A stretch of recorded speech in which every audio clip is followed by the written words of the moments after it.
Winnipeg Sports Talk Daily with Andrew Hustler Paterson and Michael Remis. What's going on, everybody? Welcome to a Monday edition of Winnipeg Sports Talk Daily. Not just any Monday, a must-win Monday for the Winnipeg Jets, who are down 0-3 in the second-round Stanley Cup playoff series against the Montreal Canadiens. What a difference a week makes, huh? A week ago, we were waiting for the winner of Habs-Leafs in Game 7 as the Jets practiced and got ready for round number 2, and now just 7 days later, almost inconceivably, 3-0 down and facing elimination tonight. We've got lots to get to on games 2 and 3 over the course of the weekend. Dave Poulin will join us coming up in a few minutes, and our good friend Murat of The Athletic as well will pop by a little bit later on the program, give his thoughts on the series so far, what the Jets have done and what they haven't done, and how they can maybe get this series back to Winnipeg tonight. Looking forward to that. Big thanks to all of our great sponsors, Not Autocorp, Royal Sports, Boston Pizza, the Nick and Nicky DQ Group, Little Brown Jug Brewing, PolicyMe.com, Assiniboia Downs, Breezy Bend Country Club, and Aikens Lake Wilderness Lodge, and of course our betting partner, Cool Bet Canada. We'll get to lines for tonight's game and more a little bit later on. Let's get Michael Remis in here, the CTO. Remo, I know there wasn't much going on for Manitobans other than trying to stay cool this weekend and watching the Jets, but unfortunately, the local hockey side did not give their fans much to be excited about. Just a miserable game on Friday, one of the most dull playoff games I can ever remember.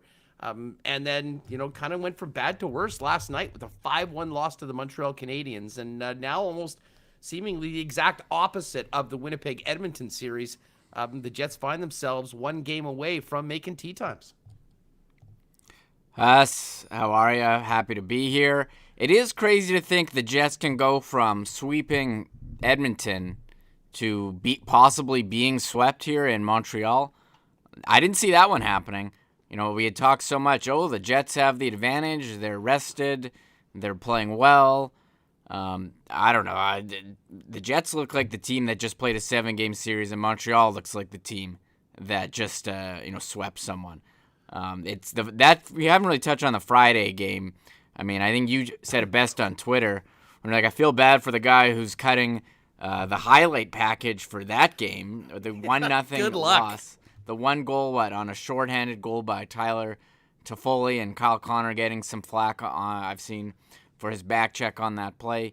Well, he got killed on the broadcast. I mean, the press must have referred to the flyby by Connor about 3 times during the broadcast. And everyone knew. I know they're named the Jets, but you don't really want to be being singled out for a flyby in the Stanley Cup playoffs. And, unfortunately, the attention to detail that we saw, the tenacity in winning battles that we saw against the Edmonton Oilers has been completely flipped.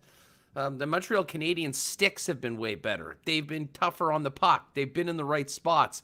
And defensively, Remis, they're boxing out from the blue line. And we've talked a lot about the Jets' inability to get to the blue paint in front of the ice. Watch the Jets trying to break into the Montreal zone right now. They're getting pushed to the boards literally as soon as the puck gets over the blue line right now. You can tell it has been a very, very frustrating 3 games for the Winnipeg Jets.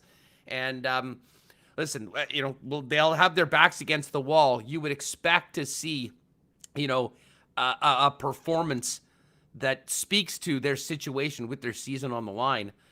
But I'll be honest, Reem, I was expecting that yesterday, and I was expecting that on Friday. And it's been strange watching a team with so much to play for, with so much opportunity in this situation, come out as flat as they have, and really without any ability to generate any offense to speak of right now. I know everyone's, quite complimentary of Carey Price, and yeah, he's been good, but has he had to been great? Has he made any, saves that are going to end up on the highlight reel? Not really. And to be honest, the Jets just simply have not been generating enough. And, we'll get into this with Murat. Many of these issues go all the way back to their own end and the way they've been handling the puck, managing it, the quality of both decisions and execution has been very, very subpar. And, there's no real time to fix it. And listen, of course, it's compounded by the fact that Dylan DeMello's not there in their own end, certainly Mark Scheifele's absence. But with all the talk about how deep the Winnipeg Jets are as a team, and that was a big strength of theirs against the Edmonton Oilers, it's sort of stunning to see how impotent they've been offensively in this series so far. Yeah, I agree. And you talk about Carey Price saves. I think the one crazy one was on Scheifele in Game 1. Other than that, hasn't had to work hard. I mean, that game Friday, we didn't really touch on it. I mean, there wasn't much going on there. The Jets are getting outshot. You look at the shot charts.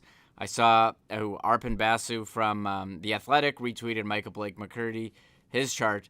I mean, you look at the Habs, they got all this red around the Jets net. They're getting a lot of shots in close. You've seen Corey Perry and get there. And in front of the Habs net, it's all blue because the Jets aren't getting there. Habs leading quite a bit in expected goals. The Jets just aren't getting to those high danger areas, and they're not getting any chances. And I thought, they would be able to withstand the loss of Mark Scheifele, but I think the loss of Dylan DeMello, you're really seeing, how thin this team is at defense. I think it's affecting Josh Morrissey's play. Tucker Poulin is playing over his head on the first pair D. And I mean, you bring in Jordy Ben. They didn't really disclose about the lineup, but I think we're going to see Ville Heinola. I think, what do you have to lose? He has 2 games until his ELC kicks in, so you got a free one here. I think Haven't they made the decision on that, though? I mean, I heard the guys, I can't remember whether this was on IC last night or on Kenny and Rennie, but so say they decide, you know what, okay, let's put Ville in, backs against the wall, and he plays well and they win. Then do you put him in for the next game? Because I'm pretty sure that second game is the one that counts the years in ELC. Like, at this point, have they not made their decision on Ville Heinola for this year? Like, would I like to see him? Absolutely. But I mean, if it works for you, you're put in a very, very unenviable situation. And I think they just have to live with the decision that they've made right now. And people will make their own. But here's the other thing. Do I think Ville Heinola is going to be the turning point in this series and the Jets are going to come back and win because Ville's... listen, that would be a great story, but I don't think that's in the realm of reality right now. And, it's a bigger conversation about asset management, about the challenges for a team like the Winnipeg Jets to keep their younger players under control for as long as possible and have those players play on those ELC deals when they can contribute. And I really do think that that's the plan for Ville Heinola. So while in a bubble, if you take all of that stuff out, it probably does make sense to get him into the playoff game tonight. But just from where I sit, I think they, as an organization, as a management team, they made the decision that, they're not going to push Ville into the lineup and burn that year. And, kid will be a mainstay once we get going. I mean, he's had a great season. I heard Craig Heisinger talking with Dave Manouk, said he was the best defenseman in the American Hockey League this year. There's plenty of reasons why he should be in the lineup, but it's pretty hard not to look at the situation and not think that organizationally they made a decision thinking that, it was in the team's long-term best interest to have Heinola play next year and not use and not burn this year of the contract. And unfortunately, that makes it very difficult to get him into the lineup right now, because if it does go well, then you are faced with the gun to your head on continue it with your season on the line and then potentially losing a year of prime years for a very important piece of your future. Yeah, I agree. I think that they should still put him in, but that would give you a very tough decision if they do win. I was listening to Kenny and Rennie talk about it, and they say, hey, man, you got to do what you got to do to win, but I think you have a free game here. You need a guy who can move the puck. It was clear they had some issues, the last couple games without DeMello being able to, just on breakouts, and we'll talk to Murat on zone entries and zone exits, at the bottom of the hour, top of the hour, who knows what the saying is, but 1:50, that's the time. So we'll wait and see what changes they make. I know Paul Stastny talked today about his injury and the game, but I mean, what lineup changes can you make? Give Ehlers some more ice time. I mean, him and Lowry have really been a couple of the Jets who have stood out. And I know last game yesterday, when Montreal got the first goal, I didn't want to say I thought it was over, but the Jets played well at the end of the first. I mean, they hit 2 posts, Wheeler and Ehlers, but once that second goal was in, it was kind of, especially after you have tried so hard to come back and it just Montreal shoves it in your face, I don't want to say it was a backbreaker down 2-0, but the way this team doesn't look like they have the same confidence that they had in the Edmonton series. Yeah, I mean, listen, they're having such a difficult time generating anything offensively that, going down even 1-0, especially coming out of game 2, the way they had almost nothing for Montreal offensively. I mean, you realize that, it feels like it's an insurmountable lead, even though you're early in the game and it's just one damn goal. But, I mean, it was more of the same from last night, from Friday. I mean, just back to Friday for a minute. I know Natural Stat Trick, going through the numbers. I believe they charted the Jets with 6 high danger chances. I don't know whether they're using a more liberal definition of high danger chances, but I mean, I went back through that game and I had a tough time counting 6. I'll tell you that much. And unfortunately, nothing really changed, last night. And Remis, you bring up Nikolai Ehlers. Ehlers has, without a doubt, I think, been the Jets' most defensive player. And as we'll talk about with Murat, some of the offense that he's created has really not been at all by design, but just been Nikolai Ehlers, showing what he can do as one of the more skillful players in the National Hockey League. And, I think back to the setup on Andrew Kopp for the Jets' best chance in the first period last night that was saved by Carey Price. I mean, this was essentially Ehlers skating around, buying time, sucking 3 defenders at him, and then creating the space that way.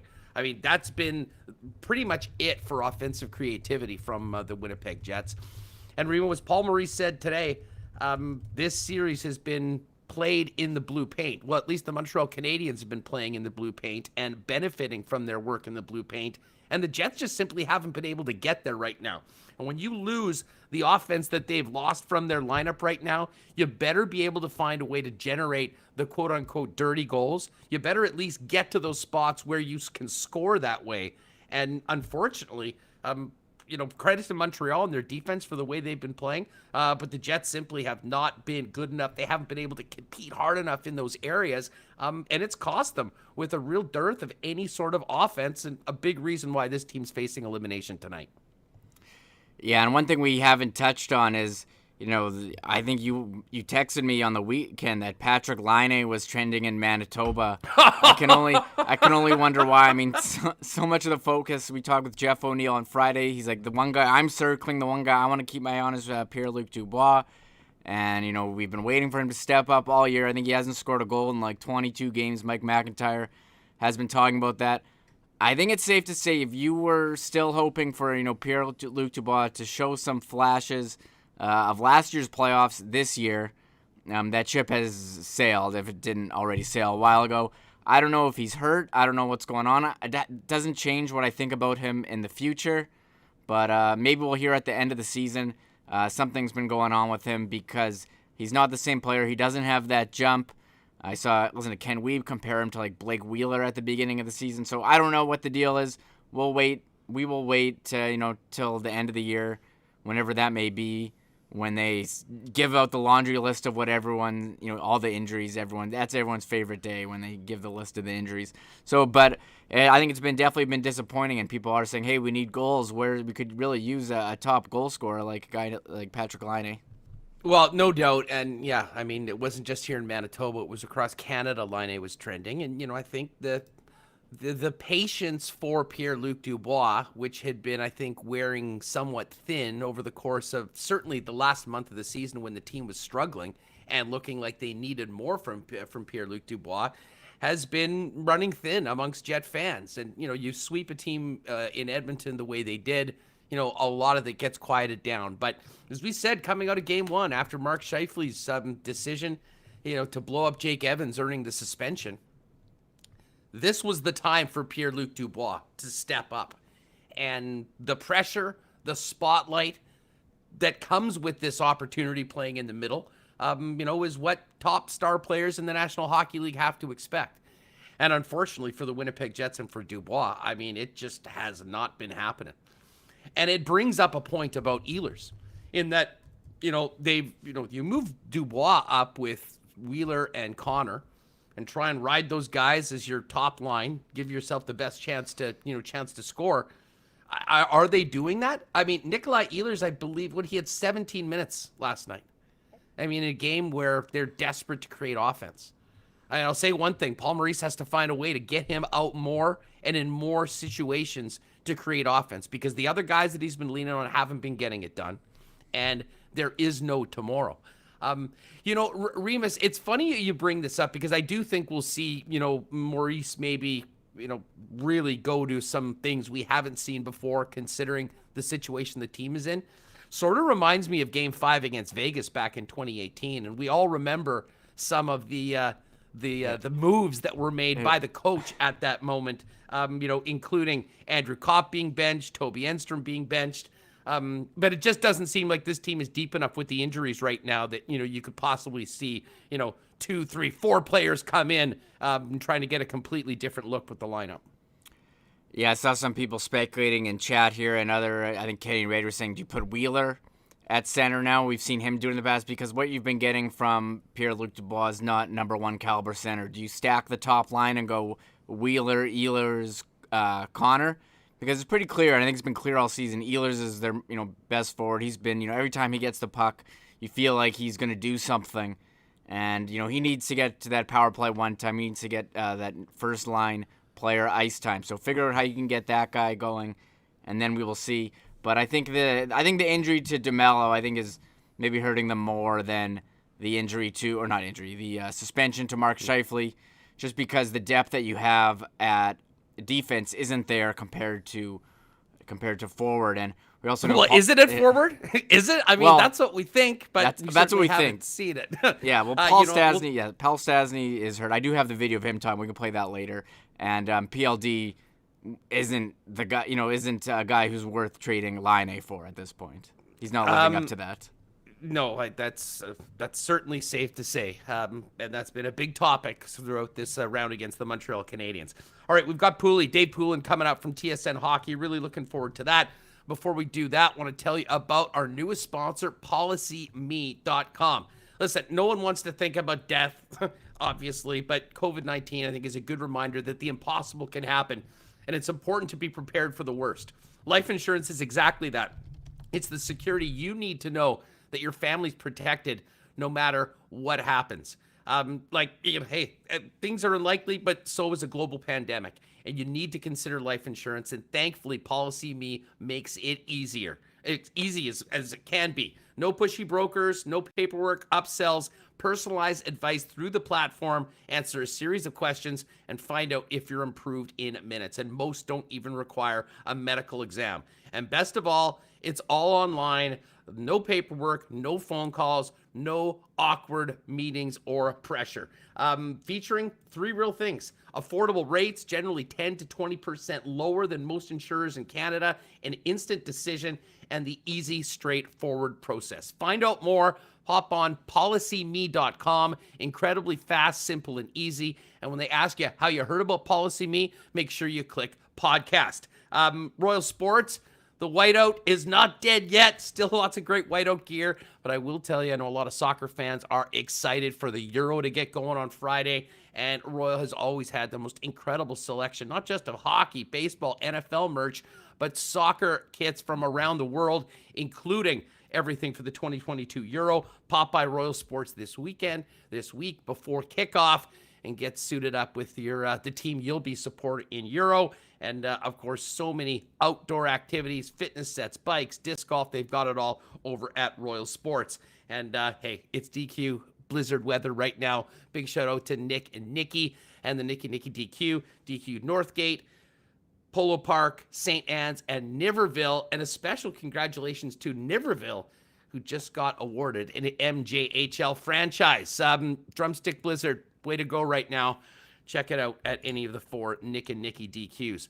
All right, let's get back to the puck talk. Hard to believe it's must-win Monday after how excited everyone was here just a few days ago.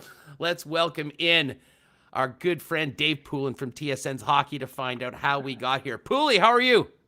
Doing great, Andrew. How are you? Doing well, but I might be able to answer that. I might be able to answer how you're doing.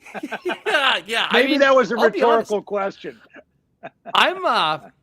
I'm stunned at the way this series has gone, Dave. You're not the only one. like what happened to the Winnipeg Jets that just swept the Edmonton Oilers? I mean, help us make sense of what we've seen so far. I wish I was that smart to be able to make sense of it. Paul Maurice would probably hire me in a second if he thought I could. But, you can point to a number of different things. You can say the layoff. You can say Montreal coming in with momentum. But we talked so much about what Toronto did wrong after they lost to Montreal. I think we forgot to talk about what Montreal did right, particularly in the last 3 games. And they've simply continued in that exact same fashion against Winnipeg. And they have found their defensive form. That's the easiest way to put it. Obviously, they have the goaltender. So does Winnipeg. But they don't have the offensive firepower that Winnipeg has. And they've bought into a defensive style of play and a defensive form that is all about capitalizing and being opportunistic. And that's what they did against Toronto. And that's what they've done against Winnipeg. And, one thing they are doing is they're getting to the slot. In terms of number of slot shots, I have the number down here. I make way too many notes. I lose track of them. I make so many notes.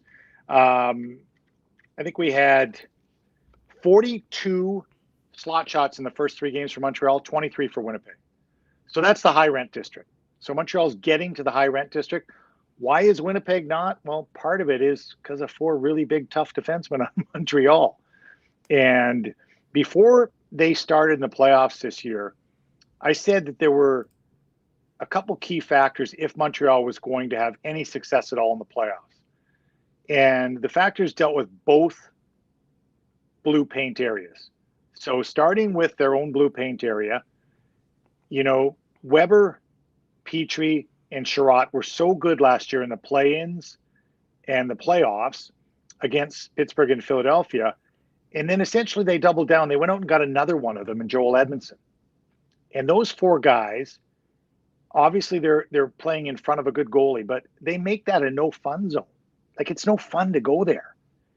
And then the other factor I talked about was the blue crease in front of the other team's net. And you brought in arguably the biggest no fun guy of the last, dozen years for other teams' goaltenders. And that's Corey Perry. And Gallagher's going to go there. And Tyler Toffoli does a great job of hanging around the net. And other people have watched these guys and said, wow, that's really works. That Arturi Lekkonen's going harder to the net. And, guys are going hard to the net right now. Yoel Armia's going hard to the net. And when you see a point shot come in, there's not one red jersey in front of the net. There's 2, and the third one's going there. So I think the control of the 2 net fronts is probably Montreal's biggest asset and Winnipeg's biggest issue right now. And Paul Maurice spoke about it this morning, Dave. I mean, that there are a few areas of this series where I think it's pretty simple to whittle down and say, look at this. This is why this series isn't close right now. It's 3-0. That certainly is it. You've talked about Montreal's ability to get to those places and make life miserable for Connor Hellebuck. All credit to the Montreal Canadiens for what they've been doing and the amount of minutes that those big defensemen have been running. But I mean, are the Jets competing hard enough to get to those areas? It doesn't seem like they've been able to match what Montreal is bringing towards them in their end. Well, I think, and I'll take both ends on this one. I think they're out of sync right now because of a couple of players that were lost. And let's start in the defensive side. No one is, in my opinion, is giving Dylan DeMello the credit he should deserve as a hockey player. And no one is understanding. It's not just the loss of DeMello. It's that now you've moved Poulin away from Stanley, and they were really effective together in their pairing. And you've taken DeMello away from Josh Morrissey. And so essentially to reorganize and bring Jordy Ben in, you've changed 2 pairs and you've changed the matchup factor. And Josh Morrissey has struggled because he was really comfortable with DeMello. And so I think that's a forgotten point, is that it's not just the player you lose and what he brings, it's how he affects the trickle down in your lineup, both in pairings and in matchups. And then on the other end, I mean, you're talking about one of the top offensive players in the National Hockey League in Mark Scheifele. And, Paul Stastny is obviously dinged up. So you're without your 2 top centermen healthy.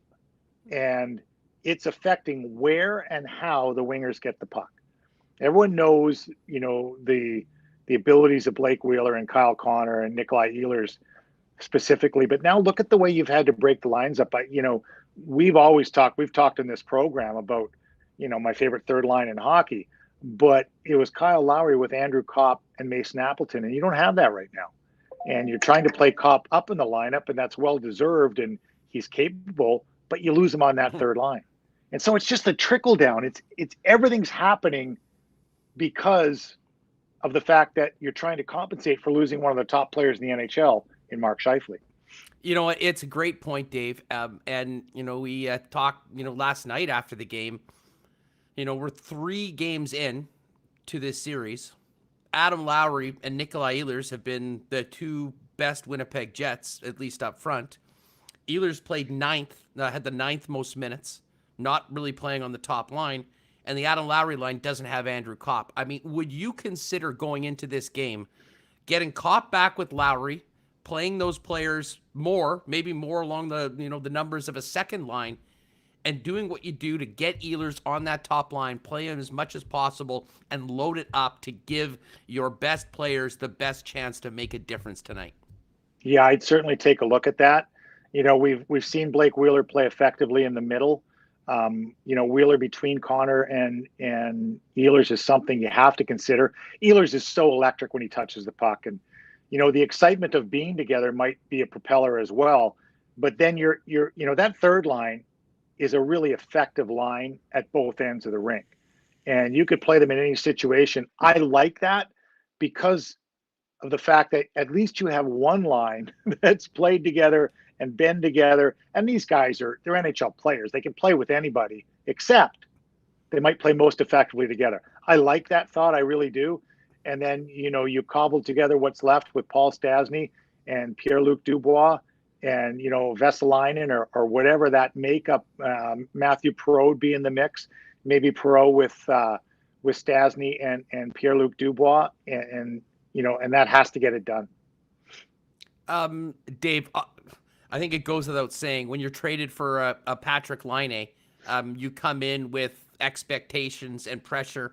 I think for the most part, people have been quite patient with Dubois as he's tried to find a spot in the lineup. But we knew that when Scheifele got suspended, this was going to be the time for Pierre-Luc Dubois to show Jets fans, Jets management, why they had the faith to acquire him. And it hasn't happened. What are you seeing and what are you not seeing from Pierre-Luc Dubois right now? I don't think he's skating like he skated. He skated last night on a shift. It was early in the first, and I was sitting with Darren Drager, and he went from point A to point B. It might have been on the top of the circles to the end wall, and he got a hit in on somebody, maybe Weber. And I looked at Drags and said, that's what he needs. But it shouldn't be that noticeable when he does it on a shift from the top of the circles to the end boards. It should be all the time. And I went through it in my own career, and my general manager was a fairly, what was the best way to describe Bobby Clarke? He was quietly vociferous. Can we put those 2 words together? When he talked, you listened. You had little choice but to listen. And he'd grab me, and it happened, maybe every couple of months, and I'd be cruising along thinking I was doing pretty well, and he'd grab me and he'd say, "You're not skating, Davey." And I'd say, "Clark, I am skating." He'd say, "You're not skating. Not like you can. You're thinking about what to do next instead of skating and let what happens happen." And he said, your skating's your biggest asset. And when you don't skate, you're not the same player. And I loved to argue with him because he was great to argue with. He didn't lose many arguments, as you might imagine. Plus, he was the boss. But he was right. And it's hard to convince yourself that when you're an NHL player. But I don't think Pierre-Luc Dubois is skating like we've seen him skate in the past. And if that big train gets moving, then whatever happens, happens. But if the big train is kind of cruising and trying to make a right decision and trying not to do something wrong, man, that's hard to play hockey like that. So I don't think he's skating like he does when he's effective. We watched him last year in the bubble against Toronto just be a dominant player. Dominant. And because when he's skating, the physical part followed and then the mental part followed. And so it sounds simple, not that simple to do, but they need him to be more of a factor than he's been. Dave Poulin with us here on Winnipeg Sports Talk Daily. Poulin, you mentioned Mark Scheifele. We haven't had a chance to speak since what happened in Game 1. How did you see that all go down, and what did you think of the suspension? I thought it was going to be 2 games, which in my mind equated to 4 games in their math formula. They always said that, they factored in the playoffs and then it was double, and they factored in that he hadn't been suspended before. And so I thought it would be 2 games. It didn't surprise me that it was 4 because of everything that surrounded it. And I say that the time of game, the exact incident, the way the play happened, the fact that he didn't play the puck. So, I'm not saying 2 things. I thought it would be 4, but 2 rather, but I was trying to predict what they would do. But I was fine with the 4-game suspension.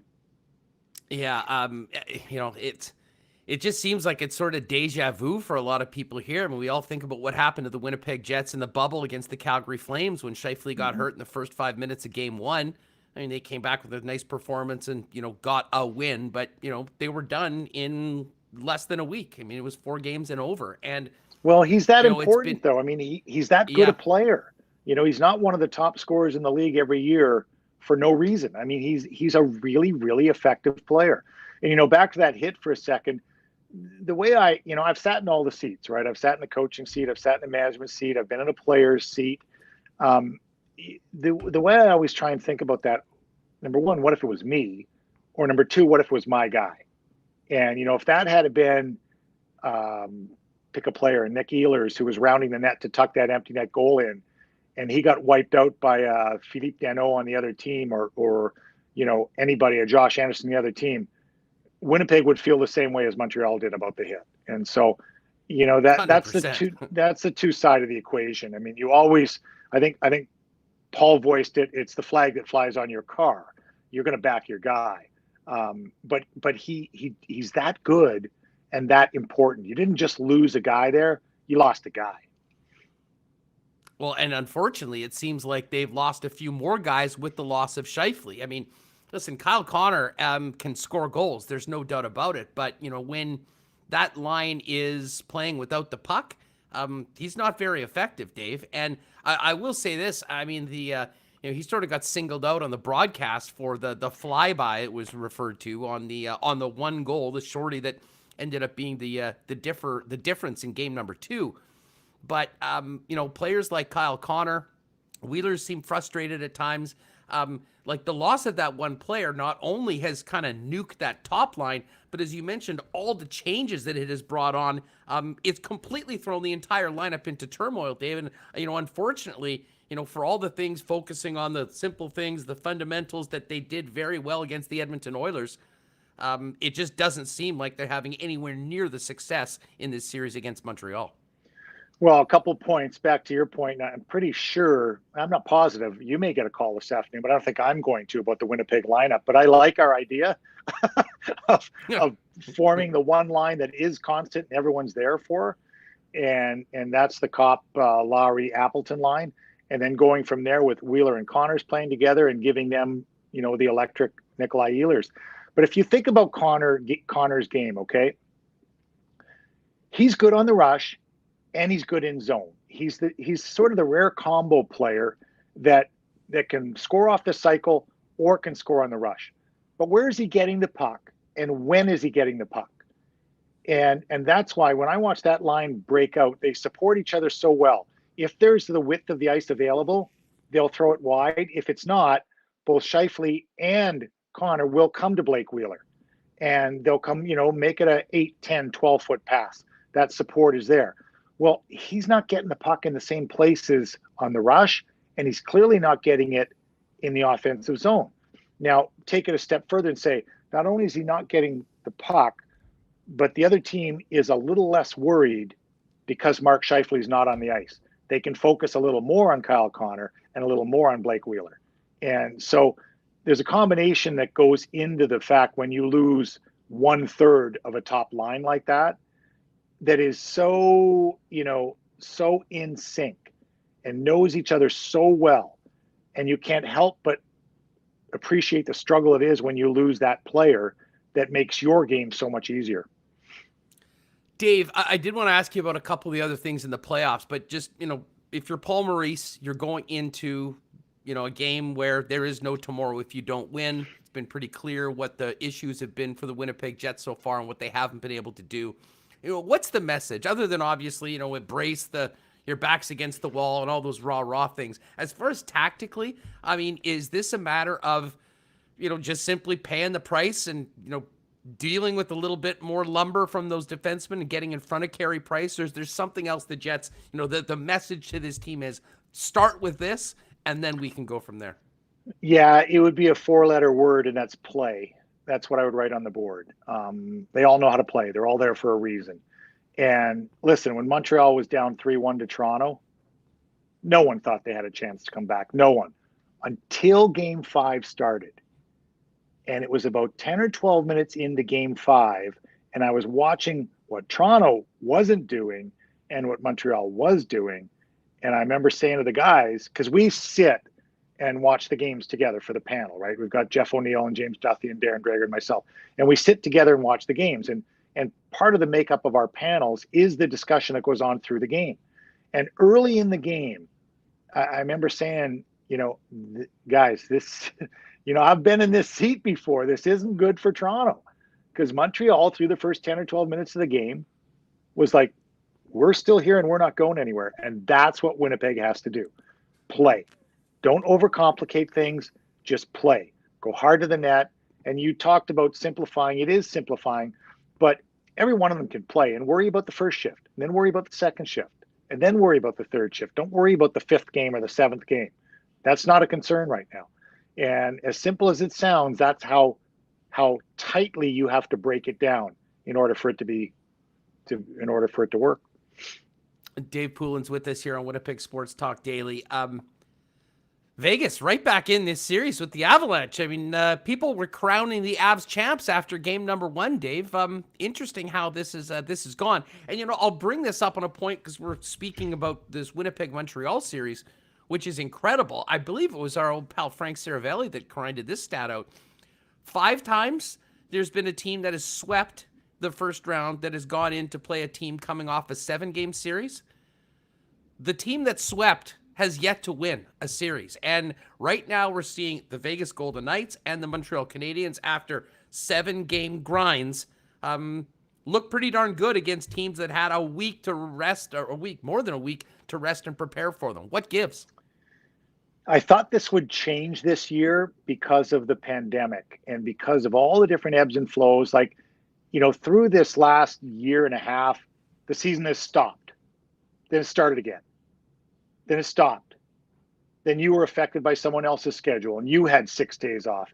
So they've been through more than they normally go through during, a regular season. So I thought exactly what you're talking about would change, but it hasn't.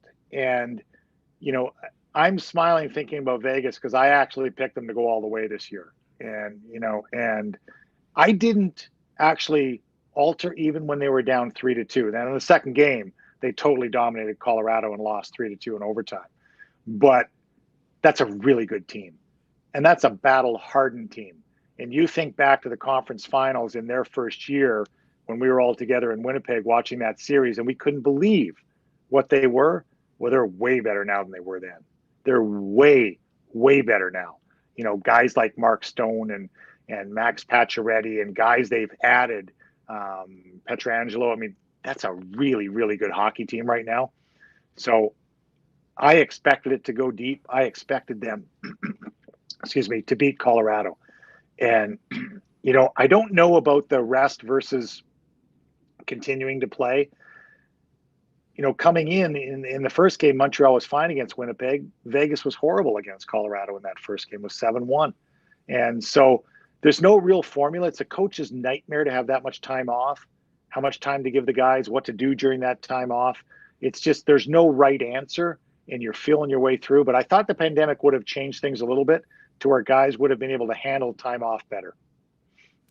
Dave, I watched the Islanders-Bruins game, and I will admit, full disclosure, I hate the Bruins. I'm always going for whoever they're playing, but I do really love Barry Trotz, Manitoba guy, and the job that he's done and what he's able to squeeze out of his team, to me is envious. It's incredible what he does. I watched that game and I saw the fight that the Islanders were bringing to the Boston Bruins, and knowing that they are, can't really compete talent-wise with Boston, but they make up for it in a lot of other ways. And sure enough, there they get the win. They're right in this series going forward. And part of me, talking with some friends, I'm like, I hope the Jets were watching that game, the Islanders, because that literally that ability to commit to a system and to have the persistence, the relentless nature of that Barry Trotz's team brings, gives them a chance to win every night. How are they doing it, and can they continue to do it for 2 more wins against Boston? I think they can continue to do it. And, I wrote a column, I think 2 weeks ago, I wrote a column about all the different types of teams you end up playing in the playoffs. And the team no one wants to play, I tied to any team that Barry Trotz coaches. Like, you just don't want to play them. You're looking at all the teams in playoffs, I hope we don't play the Islanders, because that's Barry Trotz's team. He's not lost a first round of the playoffs since 2010 with 3 different organizations. I mean, that's remarkable. I'm a huge, huge Trotz fan. He was our minor league coach the last couple of years I played in Washington, so I got to know him a little bit. But just, that's a guy I would have loved to have played for. I mean, my style of play, I'd have been perfect for Barry Trotz. But there's also a little more skill there than we let on. And they're missing their best scorer in Anders Lee. And the pickup of Kyle Palmieri has, maybe supported that a little bit. But Matt Barzal's a heck of a hockey player. And they've got talent on the back end, and their goaltender's been playing well. Both of them have at various points. It's just a team they're annoying. And they seem to take pride in being annoying. Like, that they look at the other side and say, now, we don't have Patrice Bergeron, we don't have Brad Marchand, and we might not have David Pastrnak, but let's go out and really annoy them. And that's what they're able to do on a consistent basis. They're a good team. Hey, Dave, thank you so much for doing this. I wanted to get you on today because I'm not sure whether we're going to have a series to talk about for much more, but we'll see whether the Jets can live to see another day and get the series back to Winnipeg for a Game 5 with a win tonight. You be well, my friend. Thanks so much for doing this, and we'll continue enjoying what you and the gang are doing on the TSN hockey panel. I appreciate it, Andrew. There's still a little more hockey to go, no matter which way it goes, and always happy to join you. Have a great day. Hey, thanks so much. There he is, Dave Poulin, great friend of the program. And you can see Dave, O-Dog, Duthie, the rest of the guys breaking down all the Stanley Cup playoffs on TSN. We will focus more on the Winnipeg Jets coming up in just a couple minutes with Murat. In the meantime, I do want to thank our good friends at Not Auto Corp for their incredible support of Winnipeg Sports Talk Daily from day one. Whether you're looking for a new vehicle for the family, maybe something a little more sporty for the weekends, or a complete switch over from a vehicle you're in right now to a new one, you can use their consignment program. Check out the Teslas, SUVs, convertibles. They really do have it all. Pop by and see them at Waverly and McGillivray, or you can check them out online at not.ca. And of course, Red Seal Technicians, body shop, detailing, whatever your vehicle needs, stop by Not Auto Corp. They'll hook it up. Waverly and McGillivray and not.ca. And of course, it was a heater on the weekend. I know you were hydrating. You got to mix in a few waters, but I hope you also mixed in a few Little Brown Jugs. Did have a few 1919s in the sun on Saturday. What a great beer. But the one I'm enjoying the most right now, the new Summer Lager. You can grab the Summer Lager and the Hefeweizen, available in the Summer Pack as well as in full cases, and you can do that at any bottle shop. Or maybe the easiest way to do it, go to littlebrownjug.ca, brand new relaunched website, making it easier than ever before to order beer, and they'll deliver it right to your home. I know a ton of Winnipeg Sports Talk listeners have taken advantage of it. We get the tweets all the time. So yeah, don't deal with the beer store. Go online, littlebrownjug.ca, order them up, and get them delivered right to your door. And a big shout out to Breezy Bend. And our Breezy Bend golf report today is something I'll talk about with Remis a little later on, because it was in some ways an act of God. for Pat Cantlay bettors, of which I was one of them. We did our picks on the lock shop, had Pat Cantlay at 20-1, and it looked like this tournament was over. Jon Rahm had a 6-shot lead on Saturday, finished his 18th hole, and then was told at greenside that he had tested positive for COVID-19 and had to withdraw from the tournament. So a disaster for Jon Rahm and Rahm backers. A bit of a miracle for Pat Cantlay backers, and a hell of a battle between Cantlay and Morikawa. If you saw it, went to a playoff right up to puck drop of the Winnipeg Jet game, but Cantlay gets the win, beating Colin Morikawa. They got another tournament, and then it is U.S. Open time. We'll continue talking golf, and I'll probably have more time to talk golf depending on what happens with this hockey game coming up tonight. Big thanks to Breezy Ben. If you're interested in checking out membership rates or getting on the waiting list for next year, find them online at breezyben.ca or give our good friend Corey Johnson a call over at the club. All right, let's welcome in Murat of The Athletic. It is not just a must-win Monday, it is Murat Monday, and we've got lots to chew on coming out of a pretty miserable weekend for the Winnipeg Jets and their fans. What's going on, Murat? How are you? Yeah, I'm doing all right. I took a nice nature walk, took a nice bit of fresh air, tried to get a sense of where the fans are at, where this team is at, and the stakes of the enormous game tonight. What did you find on your walk? I can tell you the fans are somewhat rattled. I'm not sure where the team is at, but they kind of look rattled too. This does not look anything like the team we saw play the Edmonton Oilers. I don't know where you want to start. Composure, execution, ability to generate offense, attention to detail defensively. I mean, everything has slipped. And listen, I know we'll talk about, important player on the blue line gone and Mark Scheifele being gone. But, I mean, the rest of the players, in the way things are constructed right now, just look completely disjointed, Murat. I mean, this goes back not just last night's game. I mean, for my money, I said this to some friends on the weekend, and maybe this is overstating it, but that was the worst, most dull playoff game I think I've ever seen.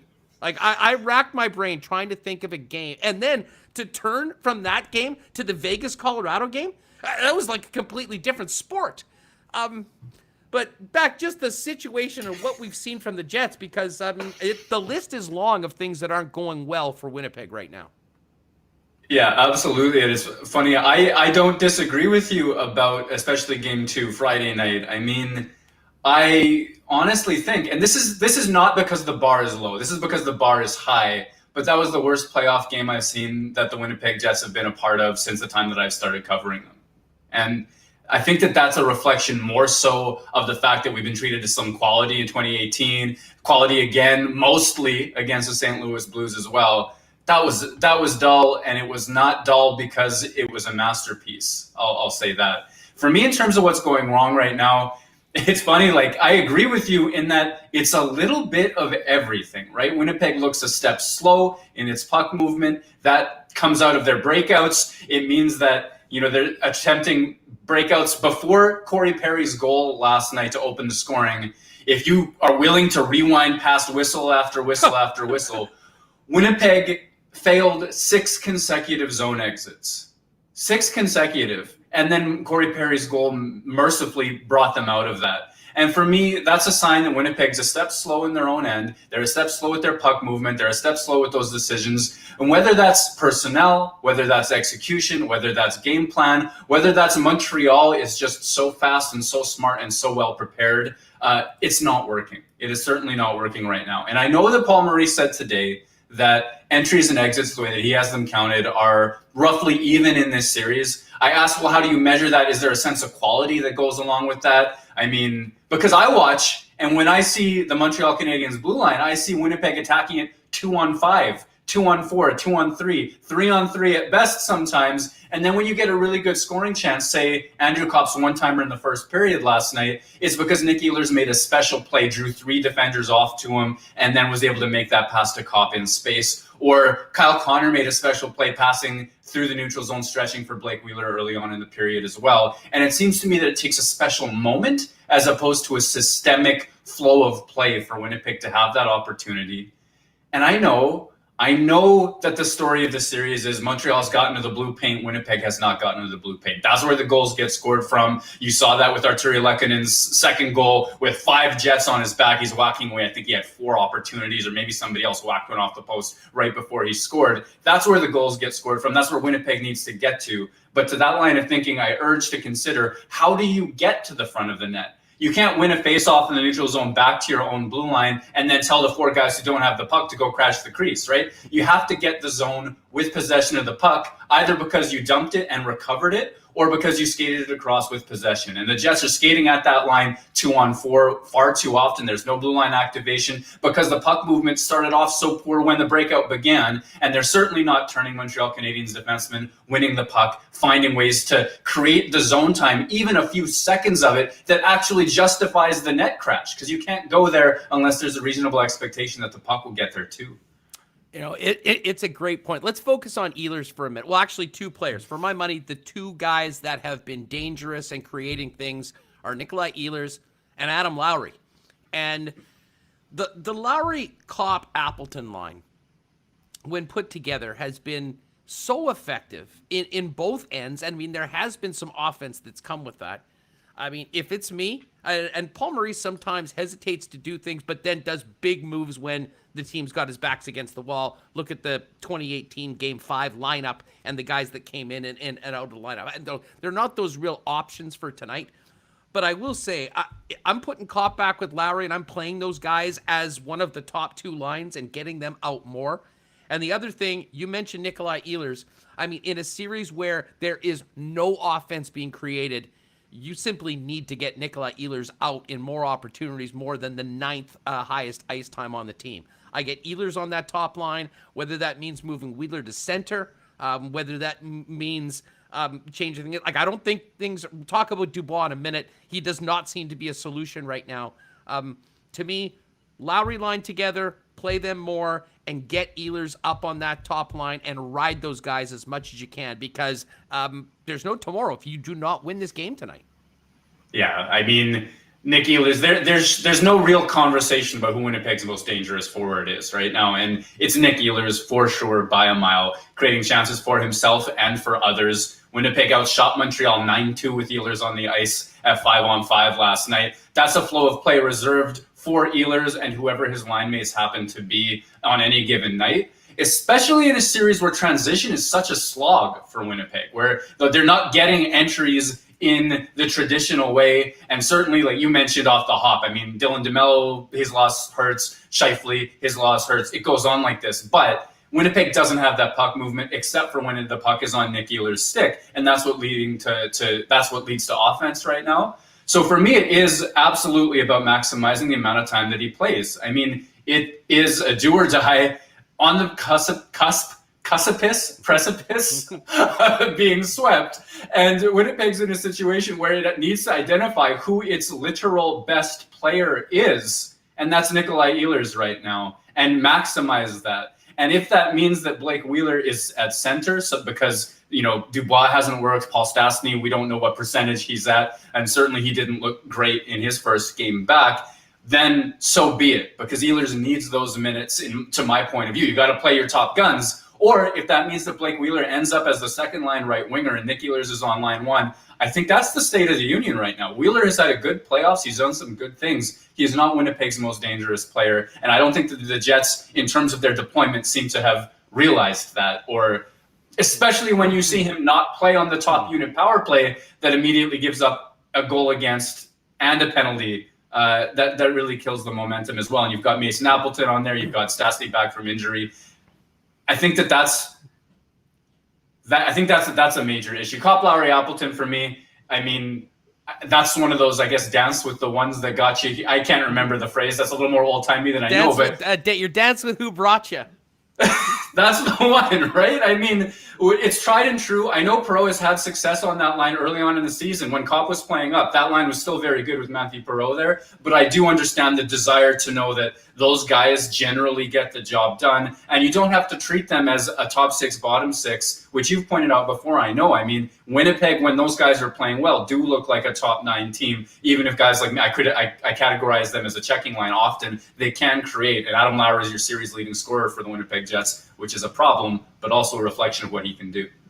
It goes without saying that if you get traded to Winnipeg for a guy like Patrick Laine, there's going to be some extra spotlight on you, some extra pressure. For the most part, I think both the team and the fan base have afforded plenty of patience to Pierre-Luc Dubois, but we knew that the second Mark Scheifele took himself out of this series, the spotlight would be on Dubois to step up and show the team, the city, why he was brought here. And unfortunately, it's been ugly the last couple games. I mean, can you even make sense of what we're seeing right now from Dubois, the struggles that he's having? I mean, is there one area of the game that's not doing it for him, or is this a bigger part of just never finding the spot, which is unfortunate because they've tried him pretty much everywhere, that he fits within this current collection of Winnipeg Jets? Well, if we divorce these last couple of games and the lack of production from that line and from Dubois in particular, from everything that came before it, and we just look at kind of the flow of play when they're on the ice, they don't tremendously get buried. It's not, for me, it's not an idea that these guys have gotten dominated. And certainly they are playing most or many minutes, pardon me, at least against Philip Danault, who is one of the world's premier checking centers and two-way players. They're not getting dominated, but they're not creating. The Winnipeg Jets issue for me right now is not a defense issue, it's a creation issue. And maybe that has defensive zone components, but it's about creating. And Pierre-Luc Dubois is not alone in that. And certainly because of Scheifele's absence, Stastny's injury, he's under the microscope to deliver something that he has not delivered to this point. For me, where does that come from? I mean, some of it, okay, yeah, 2-week quarantine, early season injury, late season injury. Structurally, this was not the year for him to explode, but that can't explain everything here. So I don't think that that's enough to just sweep everything away. What I'm seeing is that sometimes I see Pierre-Luc Dubois as a skilled, speedy forward with size who can protect the puck. I hear Paul Maurice talk about him as a power forward who can be a particularly physical player. I don't think so. I think Pierre-Luc Dubois is a stick checker who boxes out. I don't think he's a guy that's trucking guys or running people over. I don't think that he's a guy that's necessarily turning the corner on people right now. So for me, I see criticism about his power game. And no, I don't think his power game is there. But what Pierre-Luc Dubois needs to do is get that puck in his wheelhouse and start skating, because I think that's what's going to open up space behind him to make those plays. I think he's more of a playmaker than a shooter. And Winnipeg hasn't figured out when he is that playmaker, when he should be a power forward, when he should be a speedster. And it's led to zero in terms of generation. Murat Atesh of The Athletic with us here, and make sure to check out Murat's piece on last night's game. A great breakdown of how we got to where we are right now going into game number 4. Listen, when you're in a situation like that, obviously everything is going to be broken down and evaluated, and coaching always at the top of that list. Paul Maurice was taking a lot of heat in the final month of the season when the team was struggling. And, you know, he said something that was so interesting, Murat, when he came on with us on Winnipeg Sports Talk a week or two ago before this series. I asked him about what was going on with the slump and, you know, getting out of it, going into, you know, the win against Edmonton and, you know, talking about the timing of it. And he said, well, you know, it was somewhat fortuitous in the fact that it wasn't just one thing. It was the execution. It was the power play, it was the PK. I mean, there was a long list of things that had all slipped. And what's crazy is that right now we're basically talking about the exact same thing in this series from the series before. So while I had a ton of time for credit for Maurice with the way he prepared his team and the way they were able to beat Edmonton in 4 games, I think that if you were, you know, giving bouquets a week ago, you have to be asking what's going on from a coaching standpoint. And I will say this, going into this series, you're looking at Maurice with all this experience against a guy that's been in the league for 45 games, and you thought that this is a huge advantage for Winnipeg. It's a pretty tough look right now, to be honest, from a Jets side when it comes to the coaching battle between these two clubs with what we've seen through 3 games. Yeah, I would agree with that. Dominic Ducharme looks like the genius. Paul Maurice doesn't. I don't think that it's ever quite as bad as it looks when a team is down 3-0, but I don't think it's ever as good as it looks when they win a series 4-0 either, right? And you talk about every single item: goaltending, power play, penalty kill, this inability to break out and then create opportunities from the middle of the ice. And if you take every single one of those aspects of the Winnipeg Jets game and just take 5% of quality off, I'm making that number up, but if you just shave a little bit of quality from every single aspect of the Winnipeg Jets game, they're going to lose series that should be 50-50. And they're going to win if they get an incredible performance from Connor Hellebuck, as they did against the Edmonton Oilers, And the margins are so close to me. The margins are so close in that 4-0 sweep was not a dominant performance. Every single game was a 1-goal game. And not only were they all 1-goal games, but you have moments like Dylan DeMello's hand of God save. You have Connor Hellebuck playing out of his mind. You have McDavid and Draisaitl generating quite a lot of opportunities, but Morrissey and DeMello played them as well as Winnipeg possibly could have. All of a sudden, Paul Maurice is a genius. And I'm thinking to myself, well, Paul Maurice is a smart man and, an NHL coach, but a lot of things went right. And at the same time right now, it does look like he doesn't have the answers. And he's talking about, how it's a blue paint series. And when we were 3 games in, Winnipeg's not getting there. They're simply not. So that should fall upon the coaching, should it not? The inability to break out should fall upon the coaching, should it not? Or the ability to handle Montreal's forecheck, which we need to give a lot of credit to, the speed and power of that. But if Paul Maurice is this completely veteran, wise, savvy coach who should have that advantage, maybe there are ways we're not seeing that. Maybe in the room he's keeping them really calm heading into Game 4. What we're not seeing is a territorial edge for the Winnipeg Jets, and that's something you should think Winnipeg should be able to get to. We haven't seen that. So I'm not leaning on this as, he's an awful coach now because they're down 3-0, or he was a great coach a week ago. I think the body of work this season is awfully Hellebuck dependent, albeit with some quality and then with some decisions that.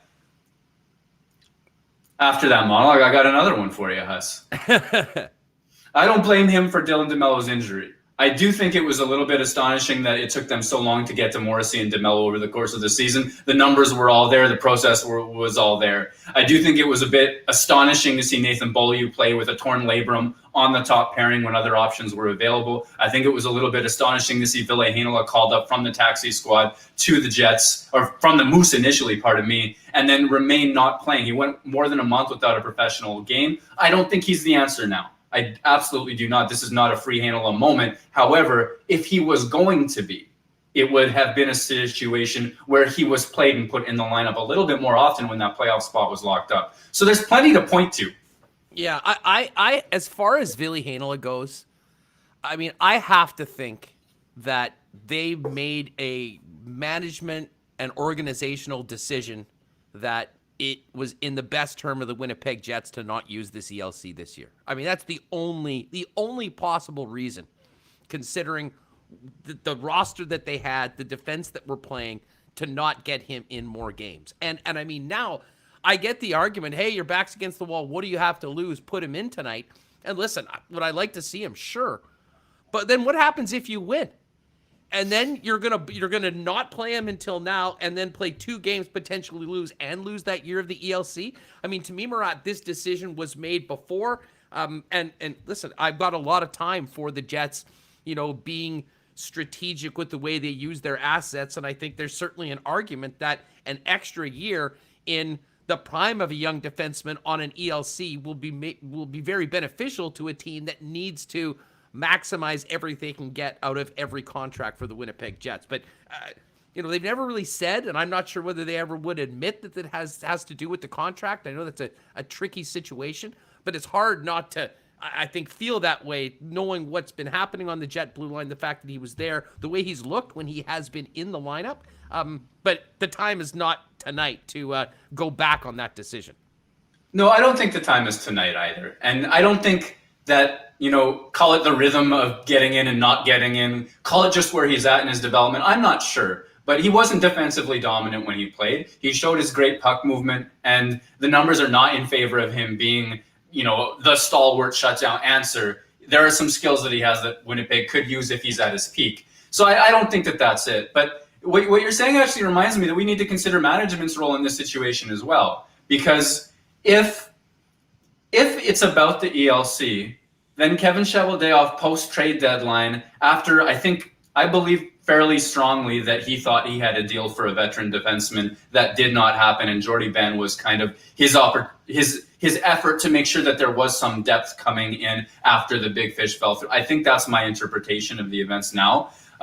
And so I think he tried, but in the wake of that, his press conference pointed to Ville Heinola specifically as players from within the organization that may be able to help down the stretch. So for me, if it's about the ELC, why not just say, well, hey, the future is so bright. And it is. I mean, Heinola, Sandberg, it goes on well beyond those two players as well. There is a sense that there is development coming on the Jets blue line. Not now, but next year. That I think the messaging around that kind of led me in a different direction. And then when it comes to the entry-level contract as well, to me, the ideal situation for that is when you're trying to extend, I assume, years of team control with the player, or try to make that second contract a little bit, get one more year, of a cheap entry-level contract, such that the cap looks a little bit better for you.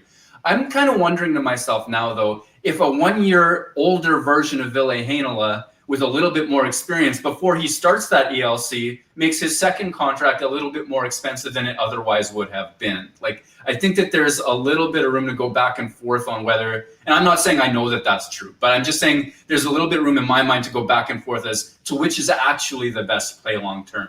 Yeah, no, it's definitely an interesting conversation. Murat at The Athletic with us here on Winnipeg Sports Talk Daily.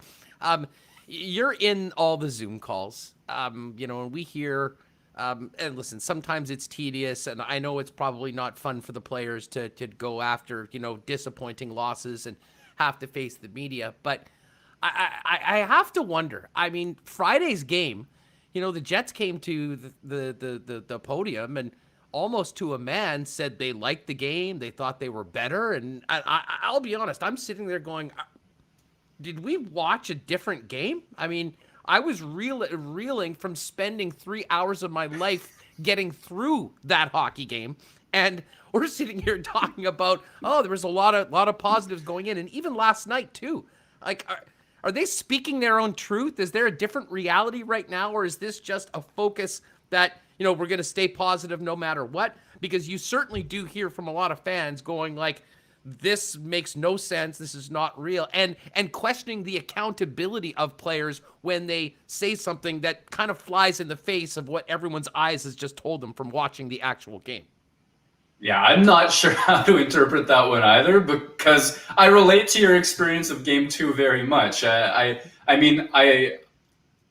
all lucky that this is what we get to put our focus on. I'm not saying that it was like painful or I didn't want it, but it wasn't quality. It wasn't quality. I think that is the ultimate truth. And I'll never complain about a playoff hockey game being part of why I get to eat. But it was not good. And yet you hear how much of an improvement that it was from all three players who spoke as well as the coach. So to me, that's one of two things. One possibility is that they're doing the Connor Hellebuck manifestation, right? We're going to focus on the positivity. We're going to tell ourselves what we need to hear to make the effort to make the comeback. Because, look, in history, there cannot be that many teams that have come back from 3-0, let's say, that the Winnipeg Jets are at right now. But a few did. What did those teams have in common? Probably a tremendous amount of quality and all of their best players in the lineup. Probably that's a good one.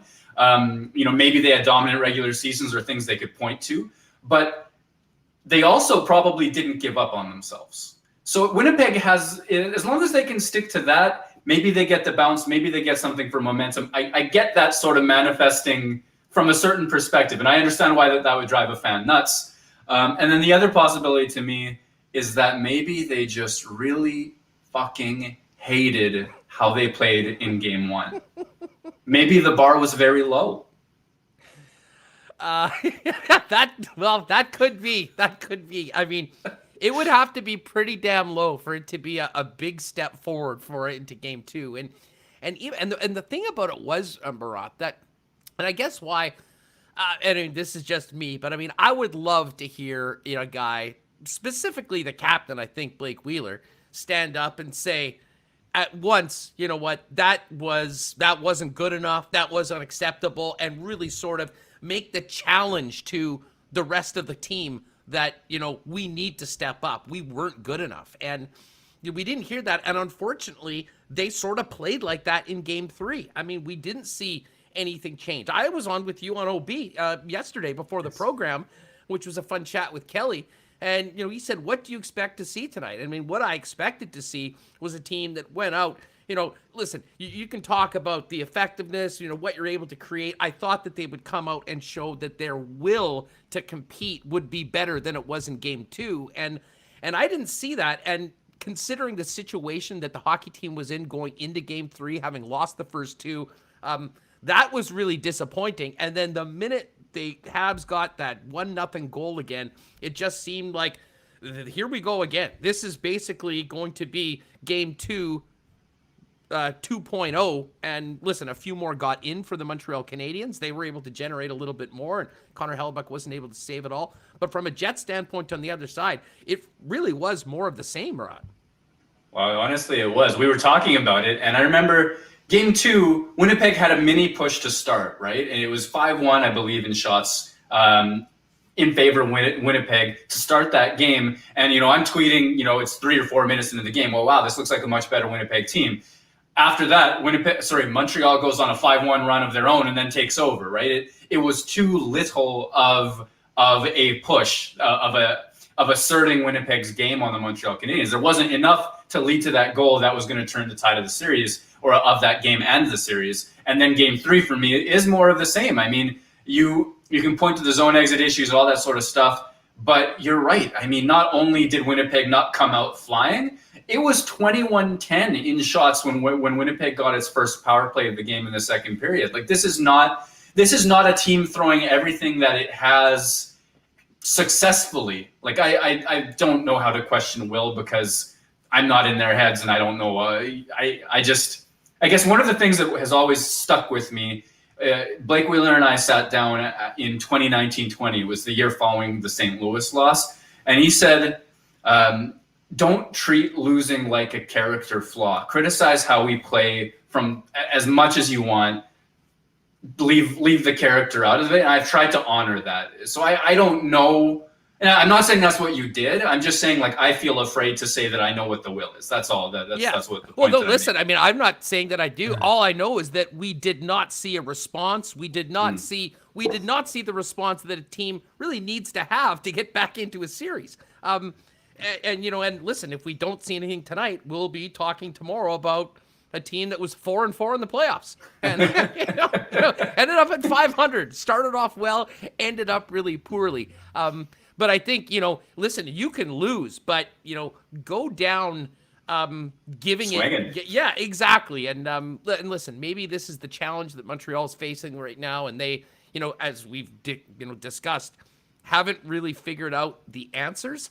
But it seems like not only not finding out the answers right now, I mean, they're having a tough time even getting started going in the right direction. And listen, a lot of the credit goes to the Montreal Canadiens. This isn't just a team that didn't show up and handed over wins. I mean, Montreal has definitely earned them, but I think we all know from what we've seen from the Winnipeg Jets in the past, last week, in fact, there's more to give and I think more to leave out there. And hopefully we'll see that tonight right off the drop of the puck. Murat, as disappointing as the games were for Winnipeg Jet fans, there was a great organizational story and a great moment on the weekend for hockey fans. How about Canada coming back and winning the gold after starting 0-3, losing to Latvia, and literally having an entire nation turn the TVs off and not pay attention until wait a second, they made the playoffs?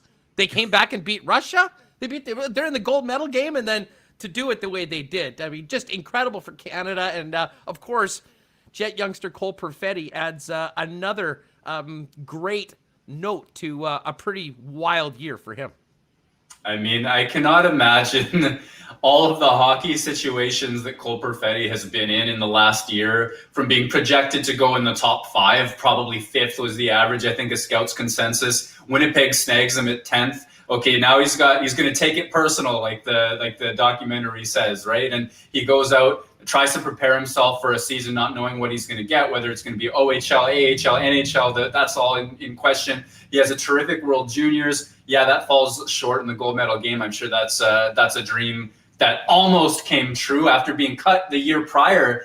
He had taken such great leaps in his game, has a tremendous season for the Moose, which I think starts a little bit like a power play specialist, great when there's time and space. But as he gets more and more comfortable with the pace of professional hockey against men, he finds ways to make the plays that he's known for. He can slow the game down now. He's finding seams. He's developing into a 5-on-5 offensive threat as well. And then to be selected to play with, admittedly a young, interesting, unique years roster of Team Canada, to be sure. But that's a feather in his cap, not just for the season that he's had, but I think about how Canada Hockey, or Hockey Canada, pardon me, thinks of him as a person and as a player as well. I think this is a guy that you can project. If he hits the heights that we're all believing that he will, well, this could be a Team Canada player in a lot of different contexts for years to come. And I know Andrew Mangiapane's arrival was a catalyst that not only sparked Team Canada, but it pushed his minutes down as well. But there's no question in my mind that it was a tremendous experience for Cole Perfetti, and that he and his family would be really proud of how it's all gone. Well, and just on the Perfetti note, I mean, we talked about Heinola and the organizational strategy, if that is what's been keeping him out of the lineup. I don't think when they picked Perfetti last year, they were thinking that he would even have the opportunity to do what he did this year. I think the plan was he'd be back in junior hockey, probably dominating the OHL. Next year, assuming everything is normal, they're not changing any rules, it's an NHL or junior hockey for Cole Perfetti. I have a hard time imagining him going back to junior hockey after what we've seen. I mean, is he going to be a Winnipeg Jet next season if you had to lay down a nickel on it in Murat? Right here and now, I think I'd give the nickel. I'm afraid to project anything in the world of hockey, but I see it the same way that you do, right? He's just come off of a professional season. He's played against men. I think for me, development is about putting a player in a situation where it's still a challenge, but he can excel or she can excel. And for me, Cole Perfetti at the AHL level, that was the exact level of competition that was going to get the most out of him this year. He started at one level. He was good enough to keep pace, but because of who he is in terms of skills and talent and development, he was able to take where he was at and then find ways to succeed against it. I don't know how you go back to playing against smaller, slower, slightly less world's less organized players at junior. As good of a quality league as the OHL is, it's not professional men's hockey with the Manitoba Moose. So to go from there, the next zone of proximal development, we'll call it, I think is with the Winnipeg Jets in the NHL. And it may come out that they need to shelter him quite a bit, or that they need to be a little bit more careful with inserting him into the lineup at 19 at his size and strength as well. Like, there may be some management that needs to go along with that. But in terms of his quality as a player and his stage of development right now, I'm leaning, and especially with roster opportunities open up, could be an expansion draft loss. I'm not sure if that's, Mason Appleton or Jansen Harkins or a defenseman. I'm not sure yet. Matthew Perreault, his contract is up. There's UFA situations. There could be roster openings, and Cole Perfetti could be primed to seize one. Hey, you know what? One other thing we should just mention before we go, and shout out to Mike Chapman, and thanks to everyone that's in the chat, by the way. Another great turnout today. Even you Habs fans that are flexing. Probably be doing the same thing if it was different the other way around. But Mike, and by the way, hit the like button if you would, and if you're new, subscribe. Join us every day, 1:00 here. But Mike Chapman mentions, any of you guys want to give a quick mention out to the young female goalie drafted in the OHL. The immensity of her selection for young girls can't be overstated. That was, and listen, this did not fly under the radar. I realize the 14th round of the OHL draft is not normally something that a lot of people are talking about, but we saw the interview on Hockey Night in Canada, and overall just another good news story that, we're seeing more and more opportunities for young girls. Apparently 7 years of AAA. Shannon Sabatos was her idol. Of course, Sabatos played at one time in the WHL, but to be recognized and drafted, great day for young female players across the country. Yeah, no doubt. I have to admit guilt here in that after retweeting, I've lost her name already, so I apologize. I want to celebrate the human being in this situation. But for me, it's really a symbol of I guess of representation. Not only credit to the player for her ability to play at the level that she's at, to become, I believe, the first OHL selection, right? And it's Taya Curry, by the way. I was going to call her Taylor, but it's Taya Curry. First ever female chosen in the OHL draft on the weekend. But for me, representation matters. And for me, every player that a girl can look up to in a level as high as that, whatever becomes of her career, she is now a new milestone maker. And I think that when you're talking about youth and you're talking about kids in development, if they can see somebody like them, whether that's Taya being, a girl player, or whether it's about, diversity in terms of race, ethnicity, etc. When you can see somebody who looks like you, who comes from where you come from, do the thing that you want to do, the amount of belief that you get out of that is tremendous. And I'm not going to tell the 1,000-word story on this, but I used to work with young students approaching the University of Manitoba. Was an old life of mine. And when I could tell, an Indigenous 16-year-old volleyball player that, hey, as a matter of fact, one of my best friends is an Indigenous volleyball coach who excelled at the university level. Oh, by the way, you want to be a lawyer? She's a lawyer as well. There's no amount of, hey, you can do it, that matches the light in somebody's eyes when they know that somebody has done the thing that they want to do. And I think that, for Taya, she's going to become an instant role model for tons of women and girls across the country. Well, that was, some good news on the weekend. That selection, of course, Canada's gold medal. And Jet fans needed it because there wasn't a lot of good news when it came to this series against the Montreal Canadiens. We'll see what happens tonight, Murat, and fingers crossed we'll still have a series to be talking about tomorrow. If not, we'll be breaking down a season that had some ups and some downs, but I don't think any of the Winnipeg Jets thought that this series could be ending the wrong way tonight. We'll see what happens, but as always, love the piece on the series in The Athletic. We'll look forward to reading what you've got for us tomorrow, Murat, and we'll do this again very soon. Appreciate it, as always. Thanks so much for coming on. Can't wait. Thanks, buddy. All right, on. There he is, Murat Atesh. If you're not already subscribing to The Athletic, what the heck are you waiting for? And Murat always joins us here on Winnipeg Sports Talk, one of our favorite guys to talk about. All right, lots going on. We've got a great crowd today. We do have to get to some of the other stories out of the weekend. First up, though, want to thank Boston Pizza. Still waiting for the doors to be open on those BP lounges so we can get together and have a schooner together and watch games. But right now, you can bring the great taste of Boston Pizza home. You got the great game day meal, the pizza flights going right now. Order online, bostonpizza.ca. Takeout delivery open, and counting down the days where we can get the Winnipeg Sports Talk crew in one of those BP lounges soon. Shout out to Aikens Lake. Fingers crossed on the 12th of June they'll be able to get back open and welcome in Manitobans to one of the premier fly-in fishing places anywhere. You can pretty much get on the water in less than 2 hours from the city of Winnipeg. Normally packed with Americans right now. Obviously, that's not happening. So go to aikenslake.com and maybe make your trip inside the province this year out with Pitt and the gang at Aikens. And of course, Assiniboia Downs. We are back to live racing tonight at ASD. Today, tomorrow, Wednesday, you'll be able to bet, watch the races as well. And you can do that all at hpibet.com. 6:45 tonight, ASD Live goes as well if you want to get some insight from Kirk and the guys on what's to come and get their selections. And, of course, you can wager and watch the races at hpibet.com. And in a couple minutes, Remis and I will give you our wagers for tonight's live racing in our continuing season-long duel at the Downs. We'll also get to our cool bet lines of the day in just a minute, but let's get Michael Remis back in with us. Remo, great stuff with Dave Poulin. Very enjoyable chat, as always, with Murat Atesh. I have been noticing the chat. Lots of excited Habs fans coming in, flexing, as one would imagine. How many eliminations in the daily battle royal that is the Winnipeg Sports Talk chat?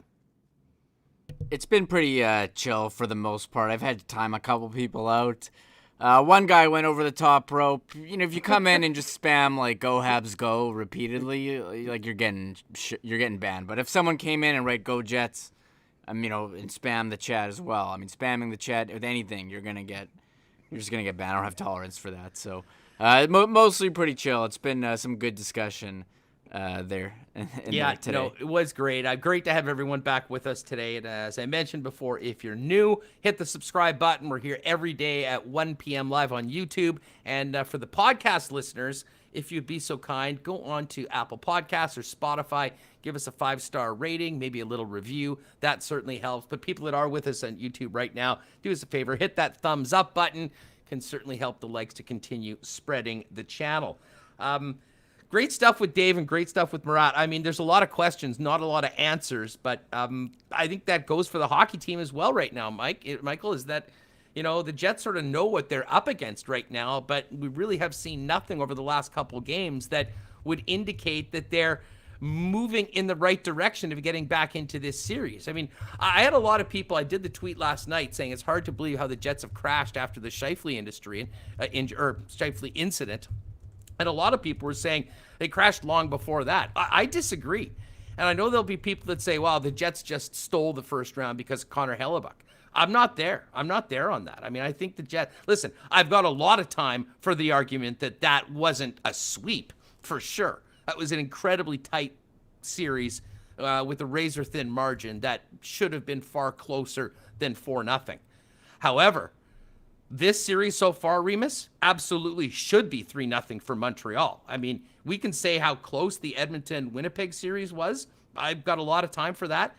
There hasn't been very much close about these 3 games so far between Winnipeg and Lake Canadiens. No, Game 3 wasn't close.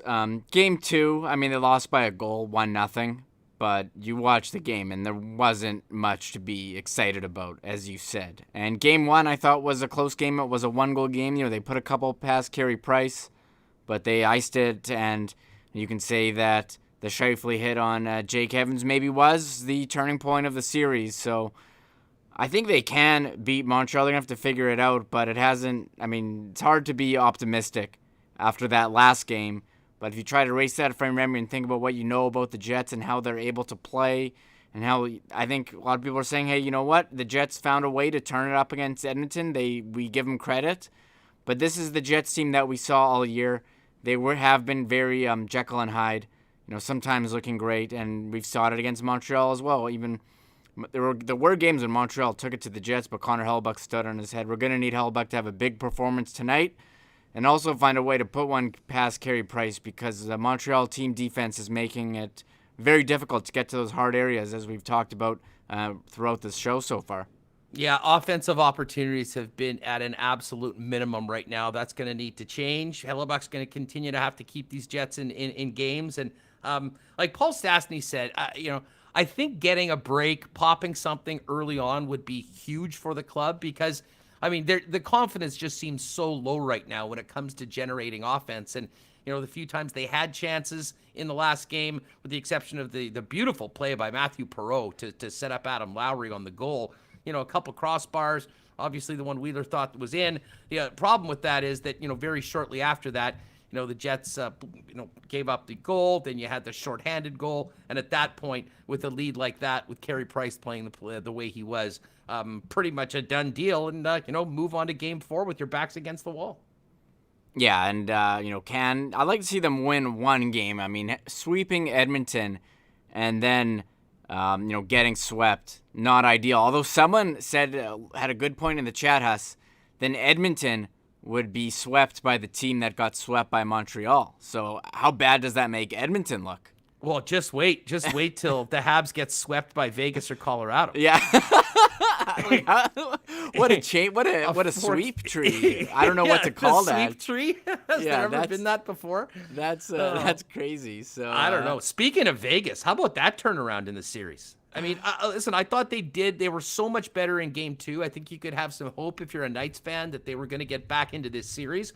But I'll tell you what, I mean, these past 2 games, especially Game 4, they have all the momentum right now. And Jared Bednar putting out, MIAs for his top players. It was pretty interesting to hear the way he challenged his top guys after just 1 loss in the series, considering what they did in the first 6 wins. Yeah, this is like Colorado. They got that first win where they, took it to Vegas, and then they packed it, and they say, you know what, we got these guys, it's fine. And now we're tied 2-2, and even in Game 2, Philip Grubauer was the one who stole the show. And I sometimes wonder, I don't think it gets talked about enough, how much that Colorado air has an effect on the visitors. Maybe we'll see an advantage here as the series moves on, but that doesn't explain why Vegas would have outplayed Colorado in Game 2 there. But, I mean, we had said these were the two best teams all year. It only makes sense for it to balance itself out for a 7-game series. We had the Rockin' T-Mobile Arena, the most fans of any arena so far this season. So I don't want to say this is like the real Stanley Cup, but we know how talented these two teams are, and this is a big series. And we've been joking all weekend that you all right, turn off that awesome Jets-Habs game 2 on Friday, and you put on Avs Vegas, and it's like you're watching a different sport. And someone asked me why, and I was like, I think part of it too is you look at the defense on the Jets and look at the defense on the Avs. I mean, how many awesome puck-moving, dynamic defensemen that can jump into the play do they have? You look at Colorado, Girard, Taves, Makar. Ryan Graves has been pretty good. And then you have Vegas, who's got some of the best guys in the league with Pietrangelo, Theodore, and Alec Martinez. And then not to mention... Had to get your guy Martinez in there. There's no way you were going to start talking Vegas Golden Knights defense without a shout-out to Alec Martinez. Of course. His jersey's not behind me, but I have it in the closet. But you look at... And not to mention, you have Nathan McKinnon as well. Ladislav Rent, maybe the best line in hockey. And Vegas has some pretty solid lines as well with the Stone line, but also the Marchessault line. So those are two awesome teams. I do have a take, and James Robinson just put this into the chat. Being the favorites has always been the Jets' kryptonite. I had this written down, and I could not agree with you more, James. The worst thing to happen to the Jets was Montreal beating Toronto and them becoming favorites going into this series. The Jets are the worst front runners. Underdog, awesome. No one thinks they're going to win. That's when they usually do win. And we talk about the games like all season long. They were winning as underdogs, and then all of a sudden they were favored in games and put in performances that were subpar. I don't understand it. It is frustrating, but it seems like when there's a lot, they have a tough time extending positive momentum. For some reason, it comes back. And man, we've seen a serious market correction and a crash to earth through 3 games against the Montreal Canadiens. I don't think anybody saw it coming in the fashion that we've seen it so far, Reem. Yes, Remis's mute button and Chet says blame the sports books. I agree.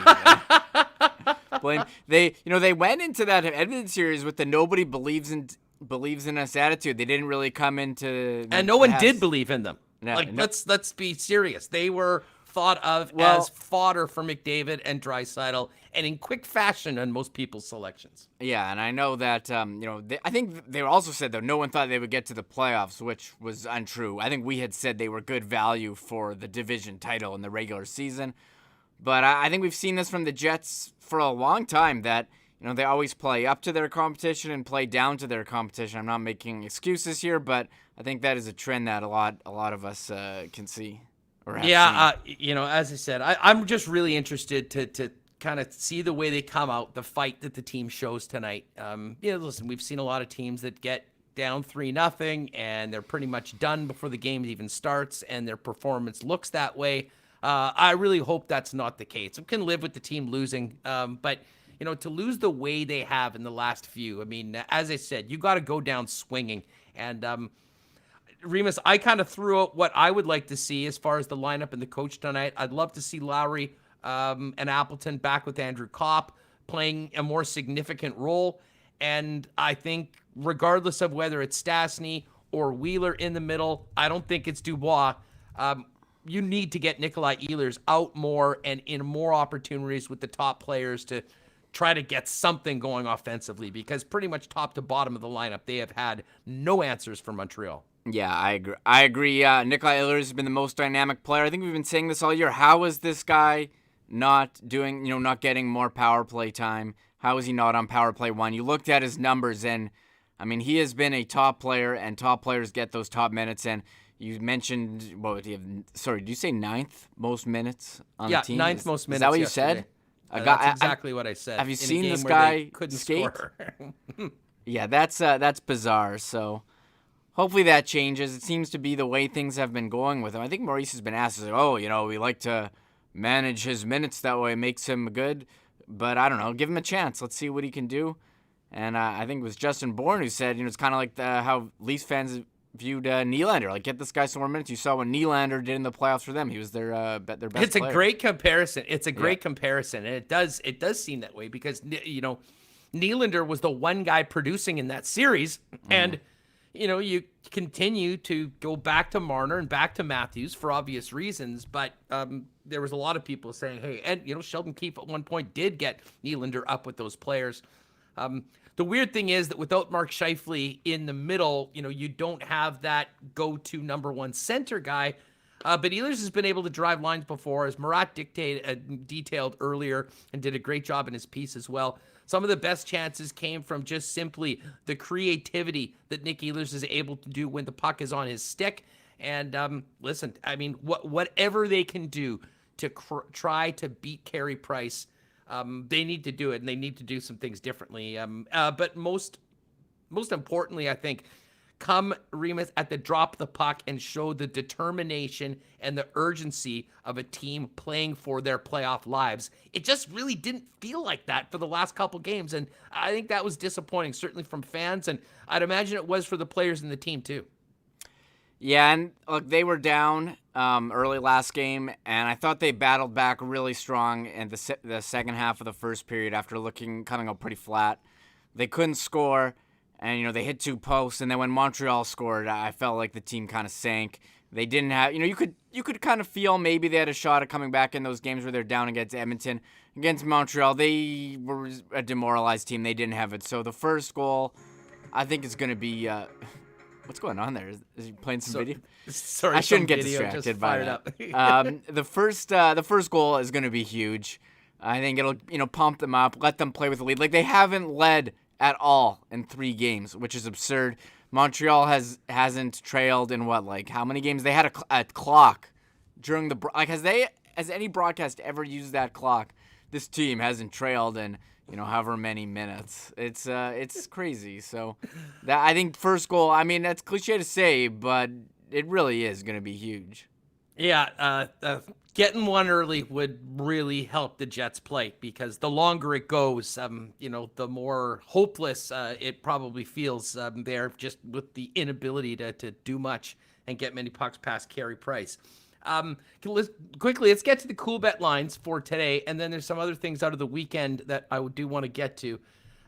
We have 2 games tonight: Jets and Canadiens. Jets plus 127 underdogs. Habs, a pretty big favorite for the first time this series, minus 149. That's the game tonight. Over under is 5.5.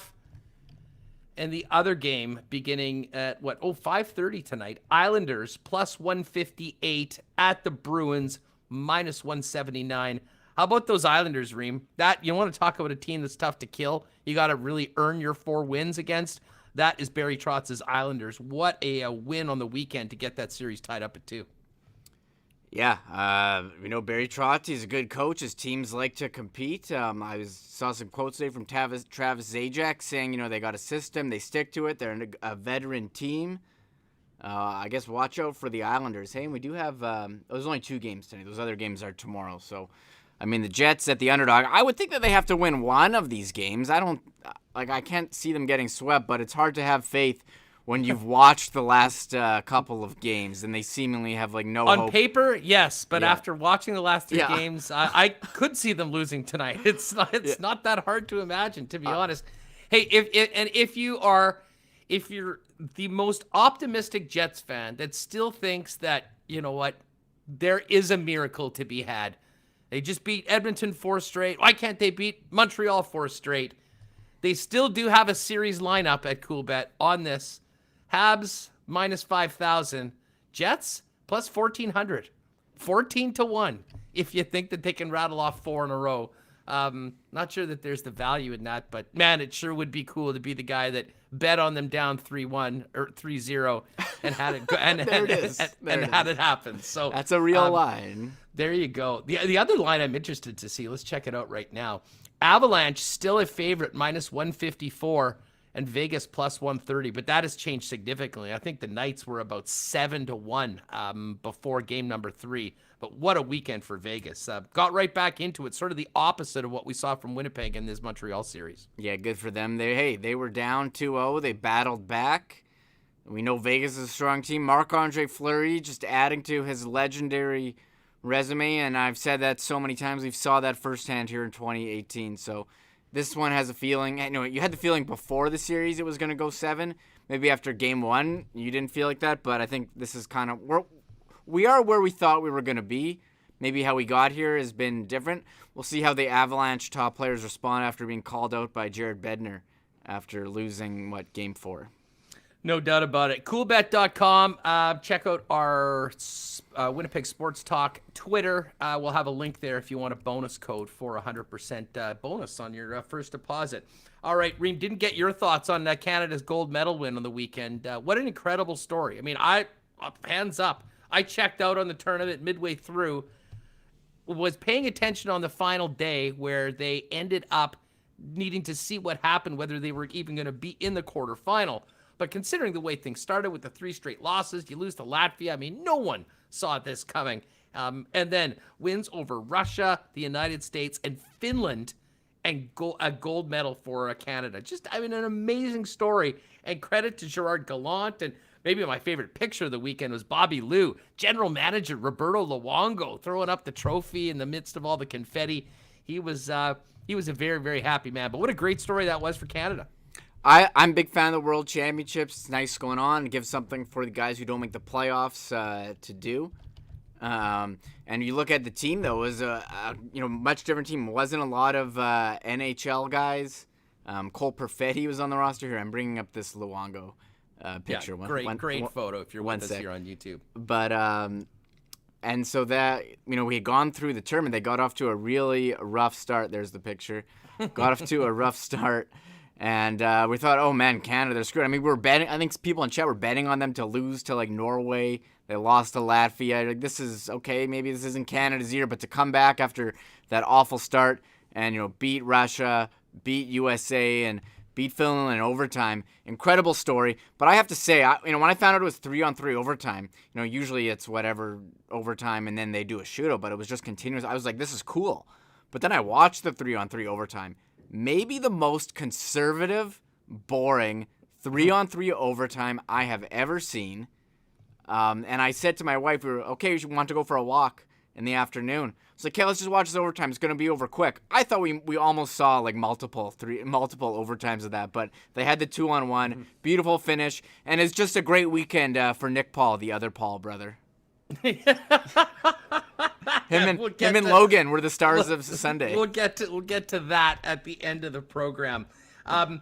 Big news for the CPL, and I'm not sure if you caught this on the weekend, Reem, but the CPL has received the go-ahead. The league will begin at the end of June, and it's going to be happening right here in Winnipeg.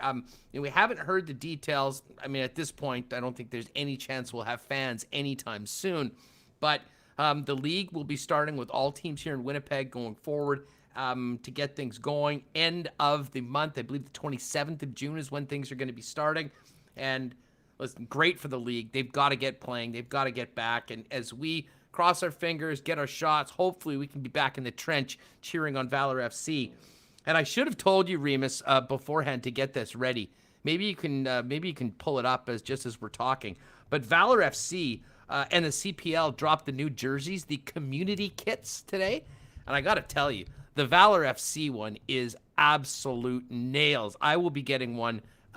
Beautiful white and the maroon stripes coming up. And so I'm not sure the details. They just announced those today. But Valor FC, there's some of the pictures right there. You can see Remis is dropping it out. Very, very sharp. Saw a few people think that the Valor one is the best one in the league. I already like their kits. There's a great shot of it. Really, really cool stuff. So soon we'll hopefully be able to put those things on, get together, watch some games, and then, of course, the CFL, fingers crossed, June 14th is the date that they have told players that they will confirm the August 5th start and opening of training camps.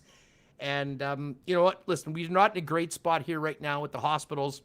We are seeing the daily case counts go down, which I think is giving people a sense of optimism as the vaccination rates go up.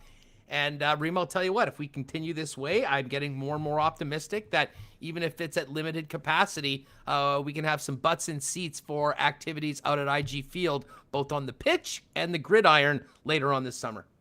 Yeah, we'll wait and see. I'm really hoping. If I can play CFL DraftKings this summer, I will be a very happy man. I missed watching CFL last year, but more importantly, playing fantasy football. It's a nice warm-up for the NFL fantasy season. So that is something, people are like, well, are you guys still going to be on when the Jets are not playing? Because clearly our numbers have spiked over the last 2 weeks with the Jets doing so well in the playoffs. Yes, we will be here. We will be monitoring CFL a lot more closely. And, of course, the hockey offseason is going to be nuts. So we're already speculating on who the Jets are going to lose in the expansion draft, or will they make a deal to protect someone.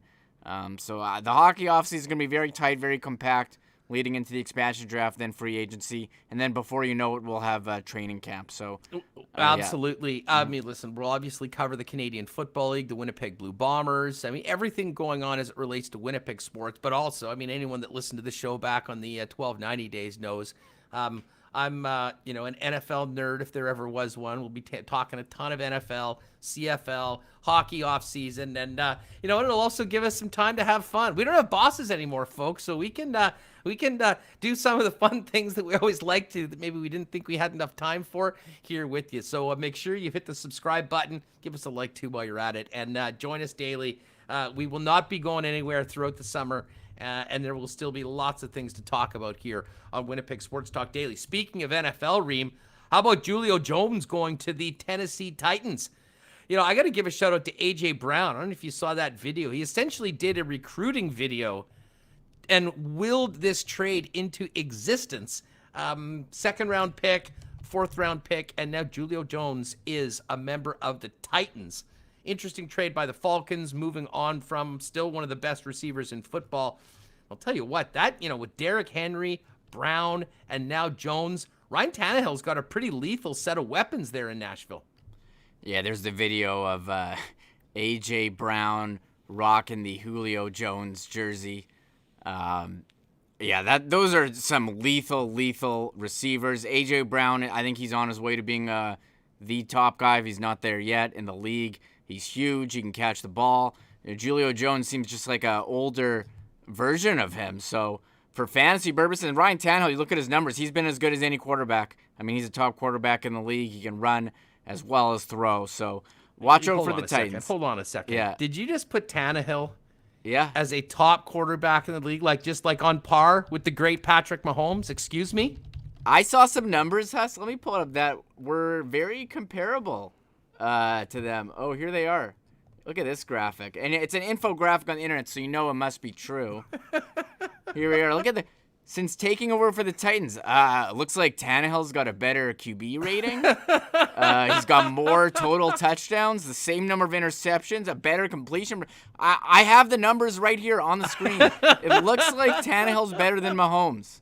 Shout out to Dove Kleiman for tweeting that one out at NFL_Dove Kleiman on Twitter.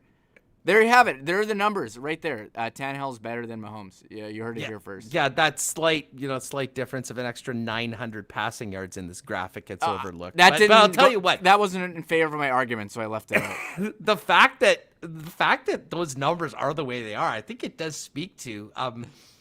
Is Adam Gase the worst coach ever? Yes. Like what he does with quarterback, they move on. Like Sam Bradford. Looking at this and what Tannehill has done with the Titans, we should be going all in on Sam Bradford in his next stop with Carolina, with a coach that knows what he's doing, and Matt Rule, especially offensively.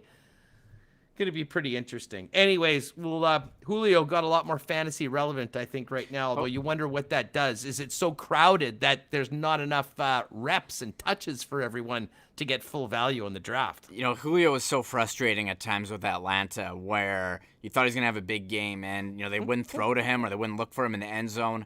He's struggled with health the last couple of years. If he can stay healthy, maybe they won't have to rely on him as a number one So we will see. And are you reading too well? And Chetty says Tannehill better than Mahomes, period. I think the numbers on the screen confirmed. Here. Confirmed right there. It's confirmed Remis's right mute there. button said it. It's confirmed. Great stuff. Okay, now we're gonna finish off with the fight, but before we do that, we have to talk about the Sixers, the intro for the Sixers yesterday. And I am rocking the. Someone asked me, what hat are you rocking today? And this is I can bring it up one sec. It is a Philadelphia 76ers Benjamin Franklin hat. I saw it on sale, and I was like, I need this hat. Benjamin Franklin dribbling a basketball. And the reason why I'm pulling it up, here we are. Joel Embiid and Triple H ringing the Liberty Bell before the game with custom DX shirts, doing the crotch chops.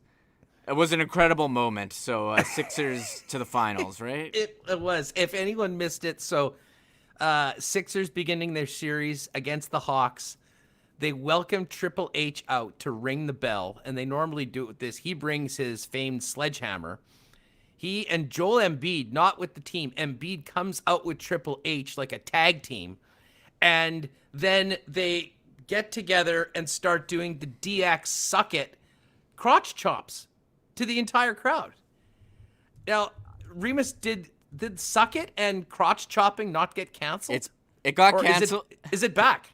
Okay, crotch chopping was very canceled on school playgrounds in the year 2000.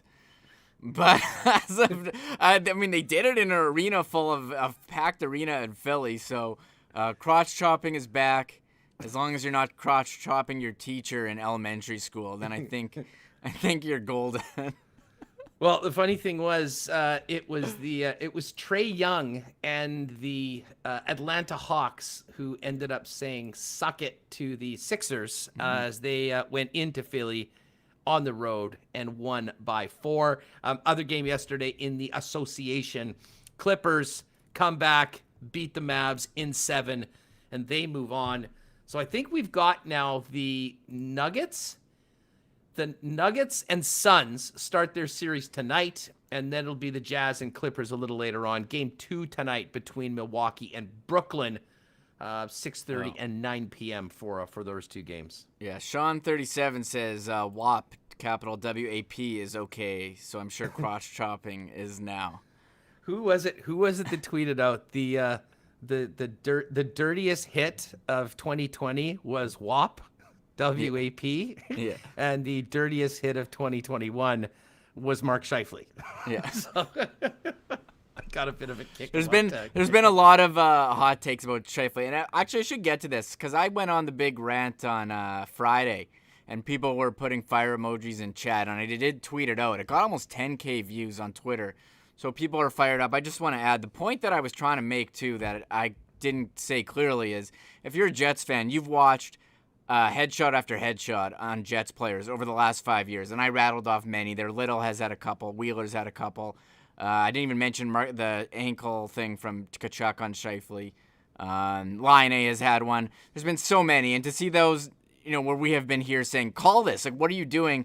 And then for Scheifele to get what everyone has deemed an excessive penalty is disappointing, and that's why everyone is so upset. I don't want to keep harping on this Scheifele thing because that is not why they're losing. It's certainly a factor. But I think people are just confused with the inconsistency of the player safety. Well, no, for sure.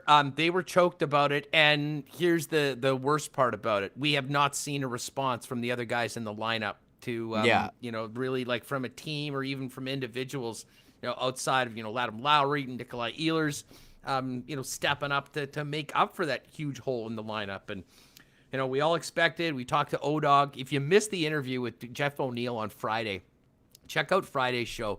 Very interesting from O about the Dubois situation he said, I'm watching him all night for the SportsCenter hit. I will be talking about one player. And unfortunately, there wasn't much to talk about. But he certainly wasn't the only one right now. Be interesting to see whether we're talking about a Game 5 back in the peg or getting ready for garbage bag day here tomorrow. I think it was Paul who asked, we'll definitely be doing a full breakdown of the season. We'll be talking to, the media guys and maybe even people from the team afterwards, depending on how things go. But it ain't over yet. Still got a game tonight, and we'll see how things go. Paul, not sure about the Euro, but depending on what happens this week, if the Jets are done, we'll probably get Ziff on, maybe somebody else to give us some hints as to who we should be picking. Yeah. Maybe we'll even do a Euro pool, actually. That might be fun for everyone. See if we can do an easy, simple one, bracket, if you will, on the online. We'll try and do that in the next couple of days before kickoff on Friday. I want to get to a couple things before we go because we're kind of getting to 3 o'clock here. We haven't talked about our picks for Assiniboia Downside, and I want to play Paul Stastny's response to asked about his injury because let's do the picks right now. As I mentioned, live racing tonight, Assiniboia Downs. I'm going 2 bets, $10 each. I've got Newell number 4 in race number 3. And I'm going to take number 4 as well, Candy Con, in race number 5. I see, Remo, you're getting a little exotic with your wagers today. Yeah, I've done a lot of research on this. Watch out for me when it comes to the picking. I've been on fire. Hit that Quinella last race day, and I've just been foaming at the mouth to get to the next one. So I got to give you the names of these horses because I forget them. I'm writing in. This is the appropriate horse race betting shorthand. And I've learned it from being on HPI Bet. All I know is race 6, I have $5 on horse number 4 to show. That horse is Otani, of course, being a baseball guy. Race 3, I got the exact $5 exactor, 2 and 1. So they have to finish in that order. And I'll give you those horse names. I have Levante and Bear Me a Moment. So, and if you're into the horse names, race 7, I got a Quinella on 2 and 4, $10. And that's going to be after the Jets game, 10:35. And so 2 is Simply Fabulous, and 4 is Valente. So those horses, I can finish first and second. And I'm really into the Quinellas. I've hit a couple of them. So if you're not sure which one's going to win, which one's going to get second, you can just do 2. So I'm learning about this horse betting. And, and the duel at the Downs is being led by Remis right now. I need to get back in. Hopefully a big win on racer 3 or 5 tonight. Paul Stastny? Yes, we got to get today. Stat. Yeah. So tee this one up for us, Reem. So, everyone's asking me all weekend, what is going on with Stastny? I'm like, I don't know. They showed up to the series and he was hurt. So, someone spoke today at the hotel, which is why I guess their lighting is not as good as it usually is. But this is from Jets TV, and someone had to ask him, well, what's going on here? So here we are. This is Paul Friesen on the mic. Did you get hurt in practice? And how maddening was that, if that's what happened? No.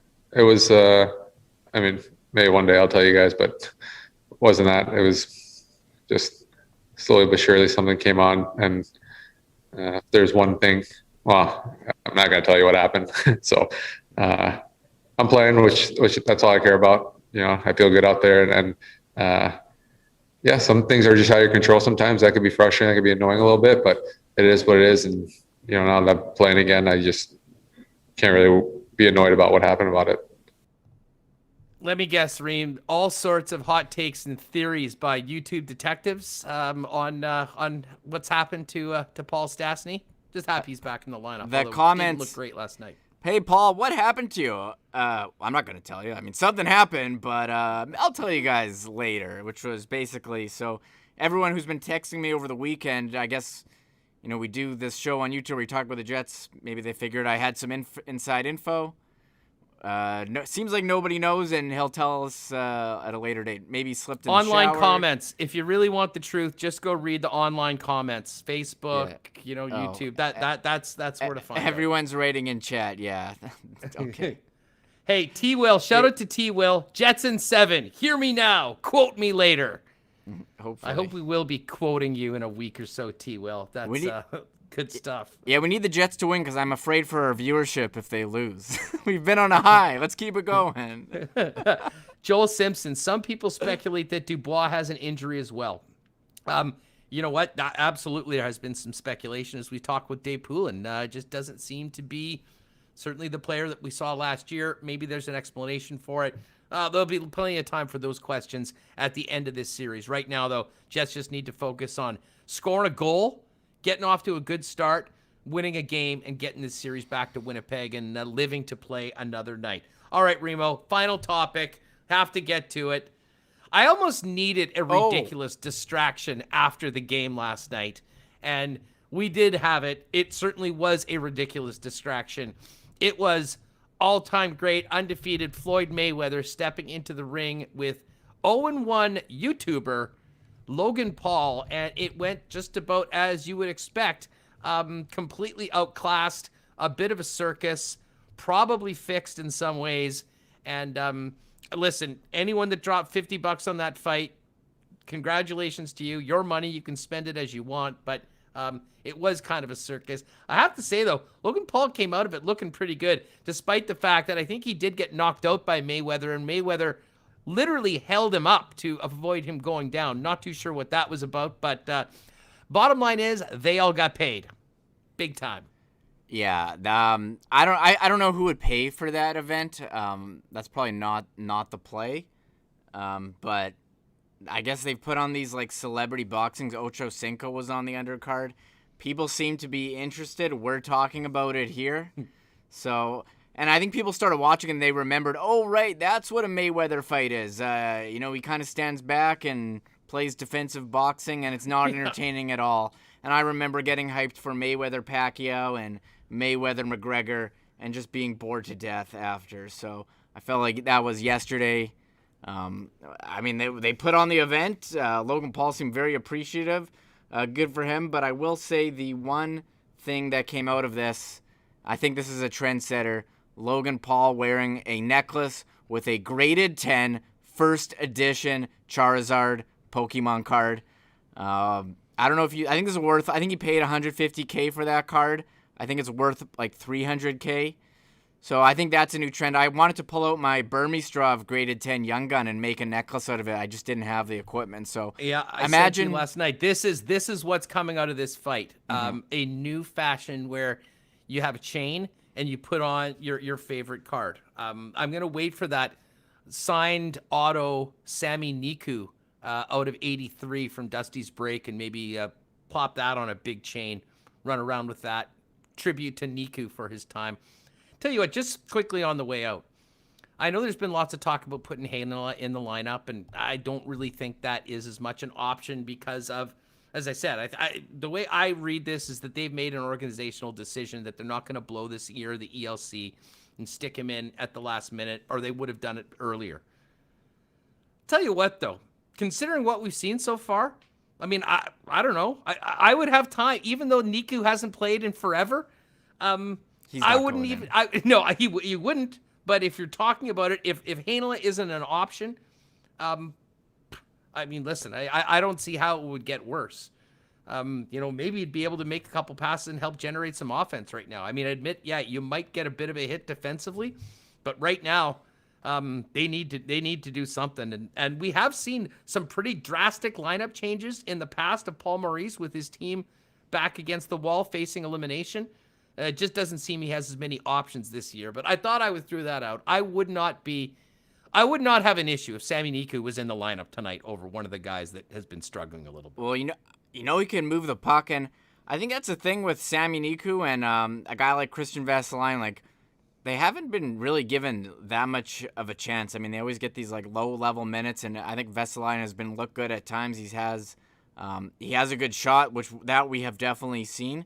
But I mean, playing with the fourth line, I mean, not much opportunity there. So they do need a puck-moving D. If you're not going to go Heinola, Niku is there, but he hasn't been used all year, so I'm not expecting him to be in the lineup. No doubt. Well, folks, it is. We'll see what happens tonight. No more room for error for the Winnipeg Jets. Down 3-0. Will they extend it and get the series back to Winnipeg, or will that be lights out so quickly after such an exciting sweep in the first round? We'll find out tonight. 7 o'clock is a puck drop. After the game, Legal Curve will be on. I think I'm going to jump on with Kenny and Rennie as well. Yeah, going to 2 a.m.? Well, we'll see. We'll see. I mean, I don't mind. I don't mind being up late. I have been up late after with the guys beforehand. Now, If it's the end of the season, I'll probably jump on. I think they'll probably go really long if that's the case. I think Sean's got like a 4 a.m. flight or something like that from Montreal back to Winnipeg. But if there's no work tomorrow, I think he'll go on and just roll with it right up until the flight. So anyways, check it out after the game. I see guys doing a great job. And then Kenny and Rennie, I'll pop on with them a little bit later on. And tomorrow, 1 o'clock, Winnipeg Sports Talk. JP Vijay will join us. We'll talk about tonight's game. We'll talk about the series, whether it is over, whether it's coming back to Winnipeg, and much, much more. Big thanks to Not Autocorp, Royal Sports, Boston Pizza, the Nick and Nicky DQ Group, Little Brown Jug, PolicyMe.com, Assiniboia Downs, Breezy Bend, Aikens Lake, and of course, Coolbet Canada. Shout out to everybody with us in the chat that's been with us. And the Royal Sports, shout out to Greg. I did say 4 in a row, but thought it would be 2, 3, 4, and 5, not these 4. Let's go Jets. David Smith, tonight is the beginning of 4 in a row. Love the optimism in the chat, folks. We'll do it again tomorrow. Hopefully be talking about a 3-1 series that is coming back to the Peg. For Michael Remis, I'm Andrew Paterson. We'll see you tomorrow on Winnipeg Sports Talk Daily. Enjoy tonight's game. Oh my God! Oh! Shut it down! Let's go home! Thanks for tuning in to Winnipeg Sports Talk Daily. Make sure to subscribe on YouTube and your favorite podcast feed at winnipegsportstalk.com.